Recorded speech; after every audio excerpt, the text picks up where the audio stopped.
ಜಯ ಸುಂದರ ನದಿವನಗಳ ನಾಡೆ ಜಯ ಹೇರಸ ಋಷಿಗಳ ಬೀಡೆ ಭೂದೇವಿಯ ಮಗುಟಗಳ ನಮಮಣಿಯೇ ಚಂದ್ರದ ಚಂದ್ರದ ಮುನ್ನಿನ ರಣಿಯೇ ಜಾಗವ ಮಧುಸೂದನ ಅವತರಿಸಿದ ಭಾರತ ಜನನಿಯ ತನುಜಾತೆ ಜನನಿಯ ಗೋಕುಲ ವೇದದ ಕೋಶ ಜನನಿಗೆ ಜೀವವು ನಿಂದಾವೇಶ ಹಸುವಿನ ಕಿರಿಗಳ ಸಾಗೆ ನಿನ್ನಯ ಕೊರಳಿನ ಹಾಗೆ ಕವಿಯ ಪತಂಜಲ ಗೌತಮ ಜಿನನುತ ಭಾರತ ಜನನಿಯ ತನುಜಾತೆ ಶಂಕರರ ಮನುಜ ವಿದ್ಯಾರಣ್ಯ ಬಸವೇಶ್ವರ ಮಧ್ವರ ದಿವ್ಯಾರಣ್ಯ ರಂಗಶರೀ ಪುಣ್ಯ ಸಂಕಲ ಕುಮಿಪತಿ ಚಂದ್ರ ಕುಮಾರ ವ್ಯಾಸರ ಮಂಗಳ ಧಾಮ ಸರ್ವೋಗಿಗಳ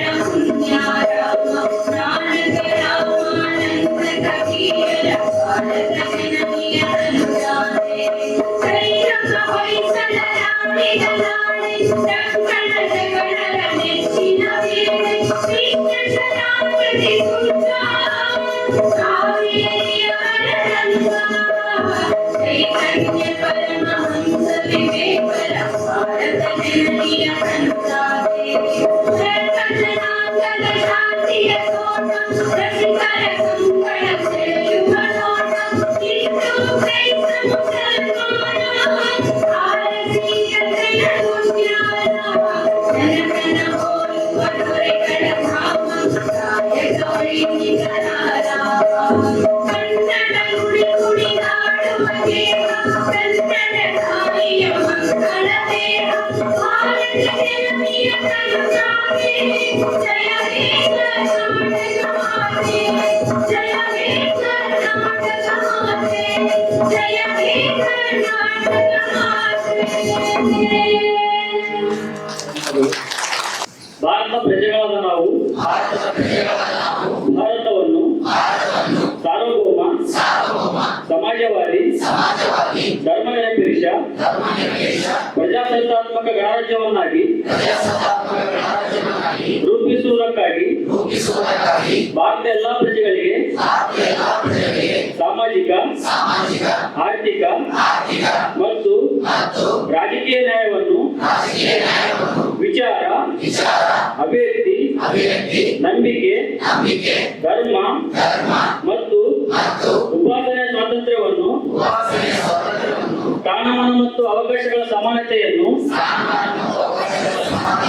ದೊರೆಯುವಂತೆ ಮಾಡುವುದಕ್ಕಾಗಿ ವ್ಯಕ್ತಿ ಗೌರವ ದೇಶದ ಏಕತೆ ಮತ್ತು ಸಮಗ್ರತೆಗಾಗಿ ಎಲ್ಲರಲ್ಲಿ ಭ್ರಾತೃತ್ವ ಭಾವನೆಯನ್ನು ಮೂಡಿಸುವುದಕ್ಕೆ ದೃಢ ಸಂಕಲ್ಪ ಮಾಡಿ ನಮ್ಮ ಸಂವಿಧಾನ ಸಭೆಯಲ್ಲಿ 1949 ಇಸ್ವಿಯ ನವೆಂಬರ್ ತಿಂಗಳ 26ನೇ ದಿನದಂದು ಈ ಸಂವಿಧಾನವನ್ನು ನಮಗೆ ನಾವೇ ಅರ್ಪಿಸಿಕೊಂಡು ಅಂಗೀಕರಿಸಿ ಶಾಸನವಾಗಿ ಇರಿಸಿಕೊಂಡಿದ್ದೇವೆ. Thank you.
ಗುಲ್ಬರ್ಗ ವಿಶ್ವವಿದ್ಯಾಲಯ ಕಲಬುರಗಿ ಅತಿಥಿ ಉಪನ್ಯಾಸಕರ ಸಂಘ ಸುಮಾರು 7 ದಿನಗಳ ಕಾಲ ಸಂವಿಧಾನ ದಿನಾಚರಣೆ ಅಂಗವಾಗಿ ಸಂವಿಧಾನ ಪ್ರೀಮಿಯರ್ ಲೀಗ್ 2024 ಕ್ರಿಕೆಟ್ ಪಂದ್ಯಾವಳಿ ಪುರುಷ ಮತ್ತು ಮಹಿಳೆಯರಿಗಾಗಿ ಏರ್ಪಡಿಸಿತು. ಈಗ ಅದರ ಕೊನೆಯ ಕ್ಷಣದಲ್ಲಿ ನಾವು ಇದ್ದೇವೆ. ಬಹುಮಾನ ವಿತರಣೆ ಕಾರ್ಯಕ್ರಮ ಮತ್ತು ಸಂವಿಧಾನ ಮತ್ತು ಬಾಬಾ ಸಾಹೇಬರ ಚಿಂತನೆಗಳ ಕುರಿತು ವಿಶೇಷ ಉಪನ್ಯಾಸ ಕಾರ್ಯಕ್ರಮವನ್ನು ನಾವು ಇಲ್ಲಿ ಹಮ್ಮಿಕೊಂಡಿದ್ದೇವೆ. ಈ ಕಾರ್ಯಕ್ರಮದ ಉದ್ಘಾಟನೆಗೆ ಆಗಮಿಸಿದಂತ ನಮ್ಮ ನಿಮ್ಮೆಲ್ಲರ ನೆಚ್ಚಿನ ಕುಲಪತಿಗಳಾದಂತ ಮತ್ತು ನಮ್ಮ ಕ್ರಿಕೆಟ್ ಪಂದ್ಯವಾಗಿ ಪ್ರೋತ್ಸಾಹಿಸಿದಂತ ಪ್ರೊಫೆಸರ್ ಶಶಿಕಾಂತ್ ಸುಬ್ರಹ್ಮಣ್ಯ ಅವರಿಗೆ ತಮ್ಮೆಲ್ಲರಿಗೂ ಪರವಾಗಿ ಮತ್ತು ಅತಿಥಿ ಉಪನ್ಯಾಸಕರ ಸಂಘದ ಪರವಾಗಿ ಆತ್ಮೀಯ ಸ್ವಾಗತವನ್ನು ಕೋರುತ್ತೇವೆ. ಅದೇ ರೀತಿ ಇಂದು ಉಪನ್ಯಾಸ ನೀಡಲು ಆಗಮಿಸಿದಂತ ಡಾಕ್ಟರ್ ಅಪ್ಪಗೆರೆ ಸೋಮಶೇಖರ್ ಅವರು ಕರ್ನಾಟಕ ಕೇಂದ್ರೀಯ ವಿಶ್ವವಿದ್ಯಾಲಯದ ಕನ್ನಡ ಅಧ್ಯಯನ ವಿಭಾಗದ ಪ್ರಾಧ್ಯಾಪಕರು ಮತ್ತು ಡಾಕ್ಟರ್ ಬಾಬಾ ಸಾಹೇಬ್ ಅಂಬೇಡ್ಕರ್ ಅಧ್ಯಯನ ಪೀಠದ ಅಧ್ಯಕ್ಷರಾಗಿ ಕಾರ್ಯನಿರ್ವಹಿಸುತ್ತಿದ್ದಾರೆ ಮತ್ತು ಅಂಬೇಡ್ಕರ್ ಅವರ ವಿಚಾರಧಾರೆಗಳನ್ನು ಮತ್ತು ಸಂವಿಧಾನದ ಆಶಯಗಳನ್ನು ತಮ್ಮ ಭಾಷಣಗಳ ಮೂಲಕ ಮತ್ತು ಬರಹಗಳ ಮೂಲಕ ಹೆಚ್ಚು ಪ್ರಚುರಪಡಿಸಿದಂತ ಚಿಂತಕರಾಗಿದ್ದಾರೆ. ಅವರಿಗೆ ಕೂಡ ತಮ್ಮೆಲ್ಲರ ಪರವಾಗಿ ಮತ್ತು ಅತಿಥಿ ಉಪನ್ಯಾಸಕರ ಸಂಘದ ಪರವಾಗಿ ಆತ್ಮೀಯವಾದ ಸ್ವಾಗತವನ್ನು ಕೋರುತ್ತೇನೆ. ಅದೇ ರೀತಿ ಇವತ್ತು ನಮ್ಮ ಬಹುಮಾನ ವಿತರಣೆ ಕಾರ್ಯಕ್ರಮಕ್ಕೆ ಮಹೇಶ್ ಬೇಗನ್ ಅವರು ಹೆಚ್ಚುವರಿ ಪೊಲೀಸ್ ಅಧೀಕ್ಷಕರು ಕಲಬುರಗಿ ಬರಬೇಕಾಗಿತ್ತು. ಜಿಲ್ಲಾ ಆಡಳಿತದಲ್ಲಿ ಕುರಿತ ಸಭೆಯನ್ನು ಬರಕಾಗಂತ ತಿಳಿಸಿದ್ದಾರೆ. ಅವರಿಗೂ ಕೂಡ ಈ ಸಂದರ್ಭದಲ್ಲಿ ಸ್ವಾಗತವನ್ನು ಕೋರುತ್ತೇನೆ. ಅವರ ಅನುಪಸ್ಥಿತಿಯಲ್ಲಿ ಬಹುಮಾನ ವಿತರಣೆ ಮಾಡಲು ಆಗಮಿಸಿದಂತ ನಗರ ಸಶಸ್ತ್ರ ಮೀಸಲು ಪಡೆ ACP ಆದಂತ HMD ಈ ಸರ್ದಾರ್ ಸಾಹೇಬರು ಬಂದಿದ್ದಾರೆ. ಅವರನ್ನು ಕೂಡ ಈ ಸಂದರ್ಭದಲ್ಲಿ ಆತ್ಮೀಯವಾಗಿ ಸ್ವಾಗತವನ್ನು ಕೋರುತ್ತಾರೆ. ಅದೇ ರೀತಿ ಈ ಕಾರ್ಯಕ್ರಮದ ಮುಖ್ಯ ಅತಿಥಿಗಳಿಗೆ ಆಗಮಿಸಿದಂತ ನಮ್ಮ ಗುಲ್ಬರ್ಗ ವಿಶ್ವವಿದ್ಯಾಲಯದ ಕುಲ ಸಚಿವರಾದಂತ ಪ್ರೊಫೆಸರ್ ರಮೇಶ್ ಲಂಗಾಚಾರ್ಯರನ್ನು ಈ ಸಂದರ್ಭದಲ್ಲಿ ಆತ್ಮೀಯವಾಗಿ ಸ್ವಾಗತವನ್ನು ಕೋರುತ್ತೇನೆ. ಅದೇ ರೀತಿ ಹಿರಿಯ ಡೀನರು ವಾಣಿಜ್ಯ ಮತ್ತು ನಿರ್ವಹಣೆ ನಿಕಾಯದ ಡೀನರ್ ಆದಂತ ಮತ್ತು ಹಿರಿಯ ಪ್ರಾಧ್ಯಾಪಕರಾದಂತ ವಿಶ್ವವಿದ್ಯಾಲಯದ ವಿವಿಧ ಹುದ್ದೆಗಳನ್ನು ನಿರ್ವಹಣೆ ಮಾಡಿದಂತ ಪ್ರೊಫೆಸರ್ ರಾಮಕರ್ ಲಕ್ಷ್ಮಣ್ ಸರ್ ಅವರು ತಮ್ಮೆಲ್ಲರ ಪರವಾಗಿ ಆತ್ಮೀಯ ಸ್ವಾಗತವನ್ನು ಕೋರುತ್ತಾರೆ. ಅದೇ ರೀತಿ ನಗರದ ಹಿರಿಯ ಪತ್ರ ಆಸಕ್ತರು ಮತ್ತು ಸಾಹಿತ್ಯಗಳಾದಂತ ಮತ್ತು ನಮ್ಮ ಗುಲ್ಬರ್ಗ ವಿಶ್ವವಿದ್ಯಾಲಯದ ಅಲ್ಯೂಮಿನಿ ಕೂಡ ಆದಂತ ಡಾಕ್ಟರ್ ಶಿವರಾಜ ಸತ್ತಪೇಟ ಸರ್ ಅವರು ಕೂಡ ನಾವು ಆತ್ಮೀಯವಾಗಿ ಸ್ವಾಗತವನ್ನು ಕೋರುತ್ತೇನೆ. ಹಾಗೂ ಗುಲ್ಬರ್ಗ ವಿಶ್ವವಿದ್ಯಾಲಯದ ಸಿಂಡಿಕೇಟ್ ಸದಸ್ಯರು ಆದಂತ ಮತ್ತು ಸಾಹಿತ್ಯಗಳಾದಂತ ಶ್ರೀ SP ಸುಳ್ಳಾರ್ ಸರ್ ಅವರನ್ನು ಸ್ವಾಗತ ಕೋರುತ್ತೇನೆ. ಅದೇ ರೀತಿ ಗುಲ್ಬರ್ಗ ವಿಶ್ವವಿದ್ಯಾಲಯದ ಸಿಂಡಿಕೇಟ್ ಸದಸ್ಯರಾದಂತ ಶ್ರೀ ಮಲ್ಲಯ್ಯ ಬಂಡವಾಳ ಸರ್ ಅವರನ್ನು ನಾವು ಆತ್ಮೀಯವಾಗಿ ಸ್ವಾಗತವನ್ನು ಕೋರುತ್ತೇನೆ. ಅದೇ ರೀತಿ ಗುಲ್ಬರ್ಗ ವಿಶ್ವವಿದ್ಯಾಲಯದ ಸಿಂಡಿಕೇಟ್ ಸದಸ್ಯರಾದ ಡಾಕ್ಟರ್ ಪೀರ್ಜಾದೆ ಬೈವುದ್ದೆ ಸರ್ ಅವರನ್ನು ತಮ್ಮೆಲ್ಲರ ಪರವಾಗಿ ಆತ್ಮೀಯ ಸ್ವಾಗತವನ್ನು ಕೋರುತ್ತೇನೆ. ಅದೇ ರೀತಿ ಉದಯ್ ಕುಮಾರ್ ಪಾಟೀಲ್ ಅವರು ಸಿಂಡಿಕೇಟ್ ಸದಸ್ಯರು ಗುಲ್ಬರ್ಗ ವಿಶ್ವವಿದ್ಯಾಲಯ ಕಲಬುರಗಿ ಅವರನ್ನು ಕೂಡ ತಮ್ಮೆಲ್ಲರ ಪರವಾಗಿ ಆತ್ಮೀಯ ಸ್ವಾಗತವನ್ನು ಕೋರುತ್ತೇನೆ.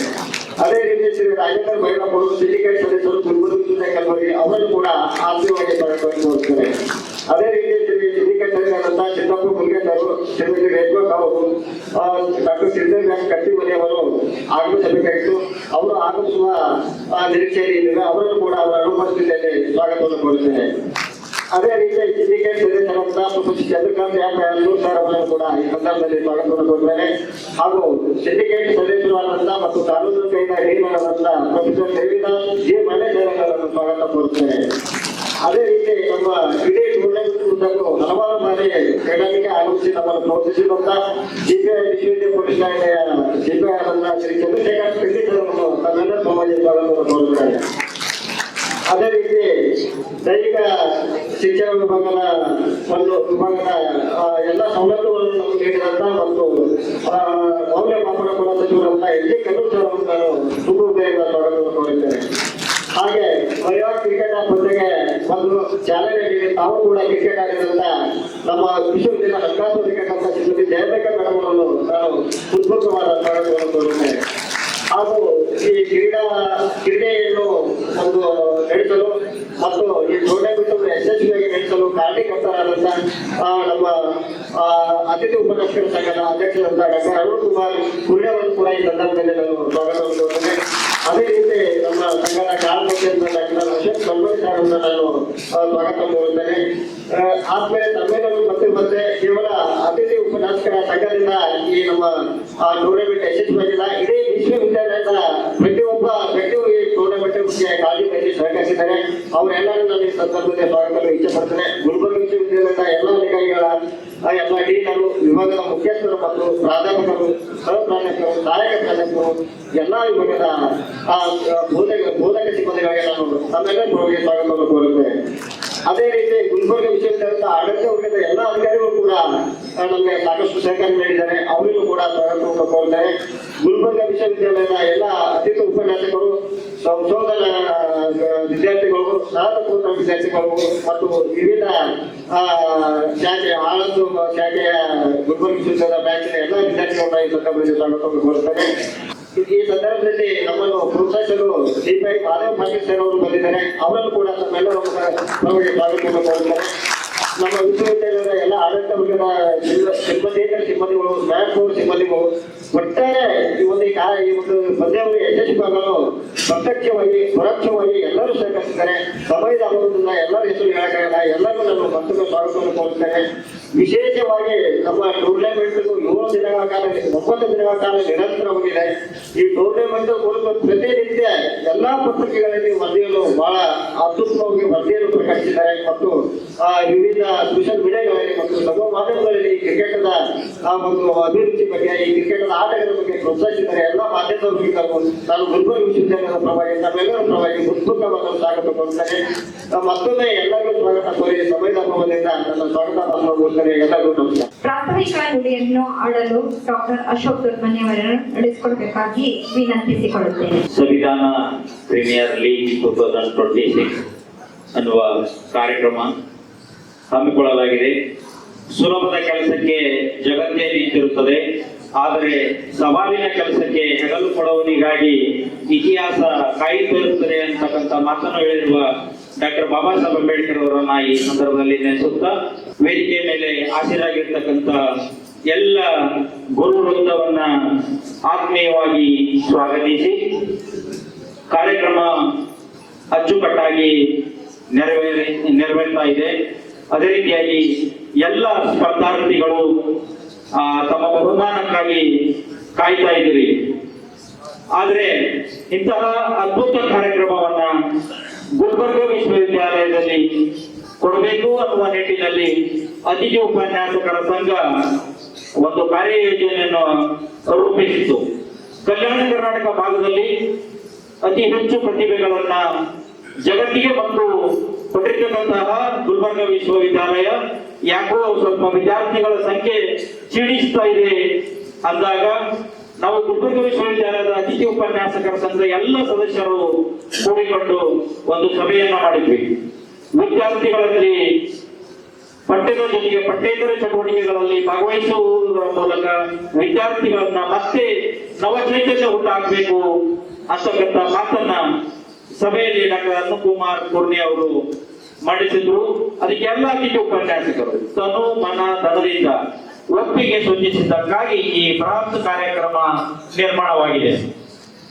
9 ದಿನಗಳ ಕಾಲ, ದಿನದ 24 ಗಂಟೆಗಳ ಕಾಲ ಕೆಲಸವನ್ನ ನಮ್ಮ ಅತಿಥಿ ಉಪನ್ಯಾಸಕರ ಸಂಘದವರು ಮತ್ತು ಅನೇಕರು ಮಾಡಿದ್ದಾರೆ. ಈ ಅದ್ಭುತ ಕಾರ್ಯಕ್ರಮ ರೆಡಿ ಆಗಲಿಕ್ಕೆ ಮತ್ತು ಇಷ್ಟೆಲ್ಲ ಕ್ರೀಡಾಂಗಣ ಅಚ್ಚುಕಟ್ಟಾಗಿ ರೆಡಿ ಮಾಡಲಿಕ್ಕೆ ಹಲವಾರು ಜನರು ಶ್ರಮಿಸಿದ್ದಾರೆ. ಒಬ್ಬರ ಹೆಸರನ್ನ ತೆಗೆದುಕೊಳ್ಳುವುದಿಲ್ಲ. ಅಂಪೈರ್ಗಳು, ರೆಫರಿಗಳು, ಕ್ರೀಡಾಪಟುಗಳು ಎಲ್ಲರೂ ಕೂಡ ಇದರಲ್ಲಿ ಪಾತ್ರವನ್ನ ವಹಿಸಿದ್ದಾರೆ.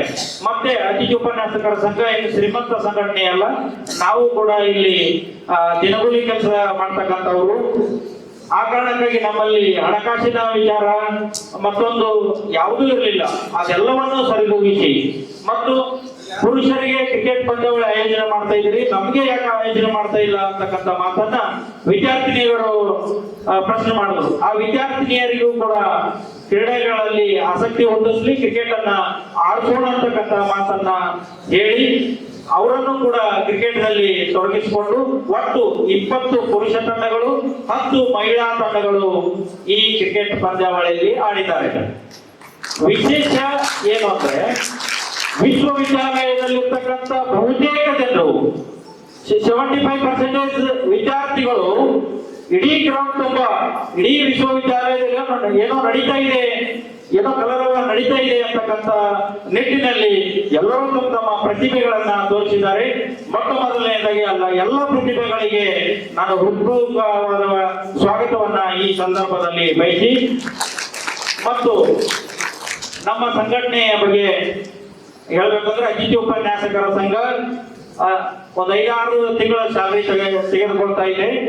ಅದು ಹಣಕಾಸಿನ ಅಭಾವದಿಂದಾಗಿ ಅದು ಏನೇ ಇದ್ರೂ ಕೂಡ ನಮಗೆ ಅತಿಥಿ ಉಪನ್ಯಾಸಕರ ಸಂಘ ಅನ್ನೋ ಡಿಸಿಗ್ನೇಷನ್ ಅನ್ನ ಚೇಂಜ್ ಮಾಡಿ ನಮಗೆ ಪ್ರಾಧ್ಯಾಪಕರು ಬ್ರಾಕೆಟ್ ಅಲ್ಲಿ ತಾತ್ಕಾಲಿಕ ಅಂತದ್ದು ಏನಾದರೂ ಕೊಟ್ರೆ ನಾವು ಪ್ರೊಫೆಸರ್ಗಳಂತ ಹೇಳ್ಕೊಳ್ಳಿಕ್ಕೆ ಅಥವಾ ಉಪನ್ಯಾಸಕರಂತ ಹೇಳ್ಕೊಳ್ಳಿಕ್ಕೆ ಸಾಧ್ಯ ಆಗ್ತದೆ ಅಂತಕ್ಕಂಥ ಮಾತನ್ನ ಈ ಮೂಲಕ ಹೇಳ್ತಾ ನಮ್ಮ ಡೇ 1 ಕೂಡ ಪ್ರತಿ ಸ್ಟಾರ್ಟಿಂಗ್ ಇಂದ ಲಾಸ್ಟ್ ವರೆಗೂ ಕೂಡ ಪತ್ರಿಕೆಯಲ್ಲಿ ಸುದ್ದಿಯನ್ನ ಪ್ರಸಾರ ಆಗಿದೆ.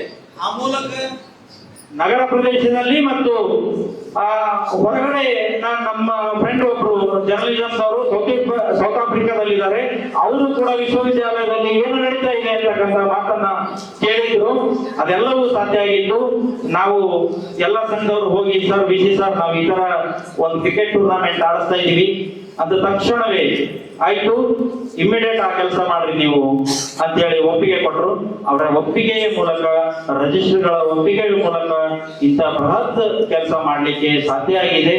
ಎಲ್ಲ ಸಹಾಯ ಸಹಕಾರವನ್ನ ನಾ ಈ ಸಂದರ್ಭದಲ್ಲಿ ನೆನಪು ಮಾಡಿಕೊಳ್ಳುತ್ತಾ ಮತ್ತು ನಮ್ಮ ಅಧ್ಯಕ್ಷರಂತೂ ಕೇಳಲ್ಲ, ನಾ ಬೇಡ ಅಂತೀನಿ, ಬ್ಯಾಡ್ರಿ ಸರ್ ಇದೆಲ್ಲ ಸುಮ್ಮನೆ ರಿಸ್ಕ್ ಕೆಲಸ, ಬೇರೆ ಏನಾರ ಮಾಡಮೋ ಅಂದ್ರೆ ಕೇಳಲ್ಲ.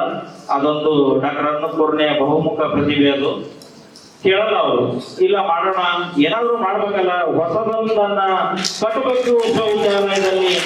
ನಮ್ಮ ವಿದ್ಯಾರ್ಥಿಗಳು ರಾಜ್ಯ ಮತ್ತು ರಾಷ್ಟ್ರ ಮಟ್ಟದಲ್ಲಿ ಪ್ರತಿಭೆಯನ್ನು ಬೆಳೆಸಿ ಅದಕ್ಕೆ ನಾವು ಅಭಿನಂದನೆ ಸಲ್ಲಿಸಮು, ಅದರ ಜೊತೆಗೆ ನಮ್ಮ ವಿಶ್ವವಿದ್ಯಾಲಯ ಇರ್ತದೆ ಅಂತಕ್ಕಂಥ ಮಾತನ್ನ ಹೇಳಿ ಹುರಿದುಂಬಿಸಿ ಇಷ್ಟೆಲ್ಲ ಜನ ಸೇರಿಸಲು ಕಾರಣರಾಗಿರುವ ತಮ್ಮೆಲ್ಲರಿಗೂ ಧನ್ಯವಾದಗಳನ್ನ ಅರ್ಪಿಸಿ ನನ್ನ ಮಾತನ್ನ ಮುಗಿಸ್ತೇನೆ. ನಮಸ್ಕಾರ.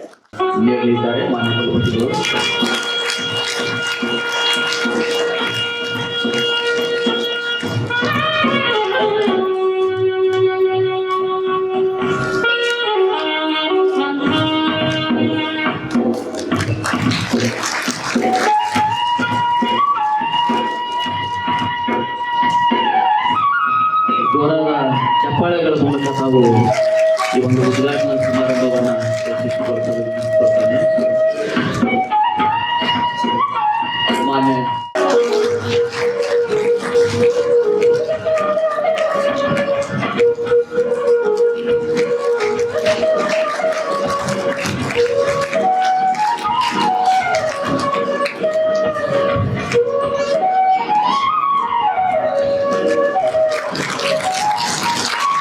ಮಾನ್ಯ ಕುಲಪತಿಗಳು ಈ ಒಂದು ಟೂರ್ನಮೆಂಟ್ ಕುರಿತು ಪಂದ್ಯಾವಳಿ ಕುರಿತು ಒಂದು ಜ್ಞಾನ ಸಂಚಿಕೆ ತಂದಿದ್ದೇವೆ. ದಯವಿಟ್ಟು ಅದನ್ನು ಬಿಡುಗಡೆಗೊಳಿಸಬೇಕಾಗಿ ತಮ್ಮಲ್ಲಿ ವಿನಂತಿಸಿಕೊಳ್ಳುತ್ತೇನೆ. ಹಾಗೆ ಅತಿಥಿಗಳೆಲ್ಲರೂ ಆ ಸಮಾರಂಭದಲ್ಲಿ ಭಾಗಿಯಾಗಬೇಕಾಗಿ ತಮ್ಮಲ್ಲಿ ವಿನಂತಿಸಿಕೊಳ್ಳುತ್ತೇನೆ. ನಮ್ಮ 9 ದಿನಗಳ ಪಂದ್ಯಾವಳಿಯ ಎಲ್ಲ ಸುದ್ದಿಗಳನ್ನ ಪ್ರಕಟಿಸಿ ಜ್ಞಾನಗಂಗಾ ಸಂಚಿಕೆಯನ್ನ ರೂಪಿಸಲಾಗಿದೆ. ನಮ್ಮ ಜರ್ನಲಿಸಂ ಡಿಪಾರ್ಟ್ಮೆಂಟ್ನ ಸಿಬ್ಬಂದಿ ವರ್ಗ ಹಾಗೂ ಎಲ್ಲ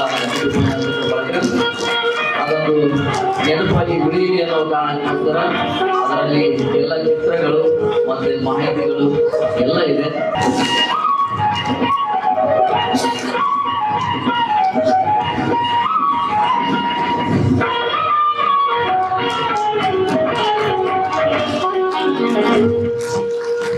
ಜರ್ನಲಿಸಂ ಡಿಪಾರ್ಟ್ಮೆಂಟ್ ಕುಮಾರವರು ದಂಡೂರವರು ಕುಮಾರಸ್ವಾಮಿ ಅವರು ಇಂದಿನ ಈ ವಿಶೇಷ ಕಾರ್ಯಕ್ರಮದ ವಿಶೇಷ ಉಪನ್ಯಾಸಕರಾಗಿ ಆಗಮಿಸಿದಂಥ ಡಾಕ್ಟರ್ ಪುಗೇರಿ ಸೋಮಶೇಖರ್ ಅವರೇ ಹಾಗೂ ಮುಖ್ಯ ಅತಿಥಿಗಳಾಗಿ ವೇದಿಕೆಯನ್ನು ಅಲಂಕರಿಸಿದಂಥ ಸಹೋದ್ಯೋಗಿಗಳಾದ ಪ್ರೊಫೆಸರ್ ರಮೇಶ್ ನಾಗಂಕರ್ ಅವರೇ, ಪ್ರೊಫೆಸರ್ ರಾಧಾನಾಥ ಲಕ್ಷ್ಮಣ್ ಅವರೇ, ಶಿವರಂಜನ್ ಸತ್ಯಪೀಠ ಅವರೇ, ಸಿಂಡಿಕೇಟ್ ಸದಸ್ಯರುಗಳಾದ ಸನ್ಮಾನ್ಯ ಶ್ರೀ ಸುಳ್ಳದ್ ಅವರೇ, ಸನ್ಮಾನ್ಯ ಶ್ರೀ ಮಲ್ಲಣ್ಣ ಮುರೋಳ ಅವರೇ, ಸನ್ಮಾನ್ಯ ಡಾಕ್ಟರ್ ಗಿರಿಜಾಡೆ ಅವರೇ, ಸನ್ಮಾನ್ಯ ಉದಯ್ ಕುಮಾರ್ ಪಾಟೀಲ್ ಅವರೇ, ಸನ್ಮಾನ್ಯ ರಾಘವೇಂದ್ರ ಭೈರಪ್ಪ ಅವರೇ, ಹಾಗೂ ನಮ್ಮ ಸಹೋದ್ಯೋಗಿಗಳಾದಂಥ ಮತ್ತು ಸಿಂಡಿಕೇಟ್ ಸದಸ್ಯರಾದಂಥ ಪ್ರೊಫೆಸರ್ ಶ್ರೀನಿವಾಸ್ ಮಾಲೆ ಅವರೇ, ಹಾಗೂ ನಮ್ಮ ಪೊಲೀಸ್ ಅಧಿಕಾರಿಗಳಾದಂತಹ ಶ್ರೀ ಚಂದ್ರಶೇಖರ್ ಚಿಗಡೆ ಅವರೇ, CPI ಮಹದೇವ್ ಪಾಟೀಲ್ ಅವರೇ, ಹಾಗೂ ACP HMD ಸರ್ದಾರ್ ಅವರೇ, ನಮ್ಮ ಸಹೋದ್ಯೋಗಿಗಳಾದಂಥ NG ಕಣ್ಣೂರ್ ಅವರೇ, ಹಾಗೂ ಶ್ರೀಮತಿ ಹಂಸ ಸುಕ್ಕರ ಶ್ರೀಮತಿ ಜಯಾಂಬಿಕಾ ಅವರೇ, ಹಾಗೂ ಈ ಕಾರ್ಯಕ್ರಮದ ಅಧ್ಯಕ್ಷತೆಯನ್ನು ಯೂಶಲಿ ಅಧ್ಯಕ್ಷರು ಮೊದಲೇ ಕೂತಿರ್ತಾರೆ, ಸೇರಿ ಖಾಲಿ ಮಾಡಿದ್ದೆ. ಈ ಕಾರ್ಯಕ್ರಮದ ಚುಂಬಕ ಶಕ್ತಿ ಮತ್ತು ಇಂದಿನ ಅಧ್ಯಕ್ಷತೆ ಕಾರ್ಯಕ್ರಮದ ಅಧ್ಯಕ್ಷರು ಡಾಕ್ಟರ್ ಅರುಣ್ ಕುಮಾರ್ ಪುರ್ಣೆ, ಅಧ್ಯಕ್ಷರು ಅತಿಥಿ ಉಪನ್ಯಾಸಕ ಸಂಘ, ಹಾಗೂ ಎಲ್ಲ ಅತಿಥಿ ಉಪನ್ಯಾಸಕರುಗಳೇ, ಪ್ರಾಧ್ಯಾಪಕರುಗಳೇ ಹಾಗೂ ವಿದ್ಯಾರ್ಥಿಗಳೇ,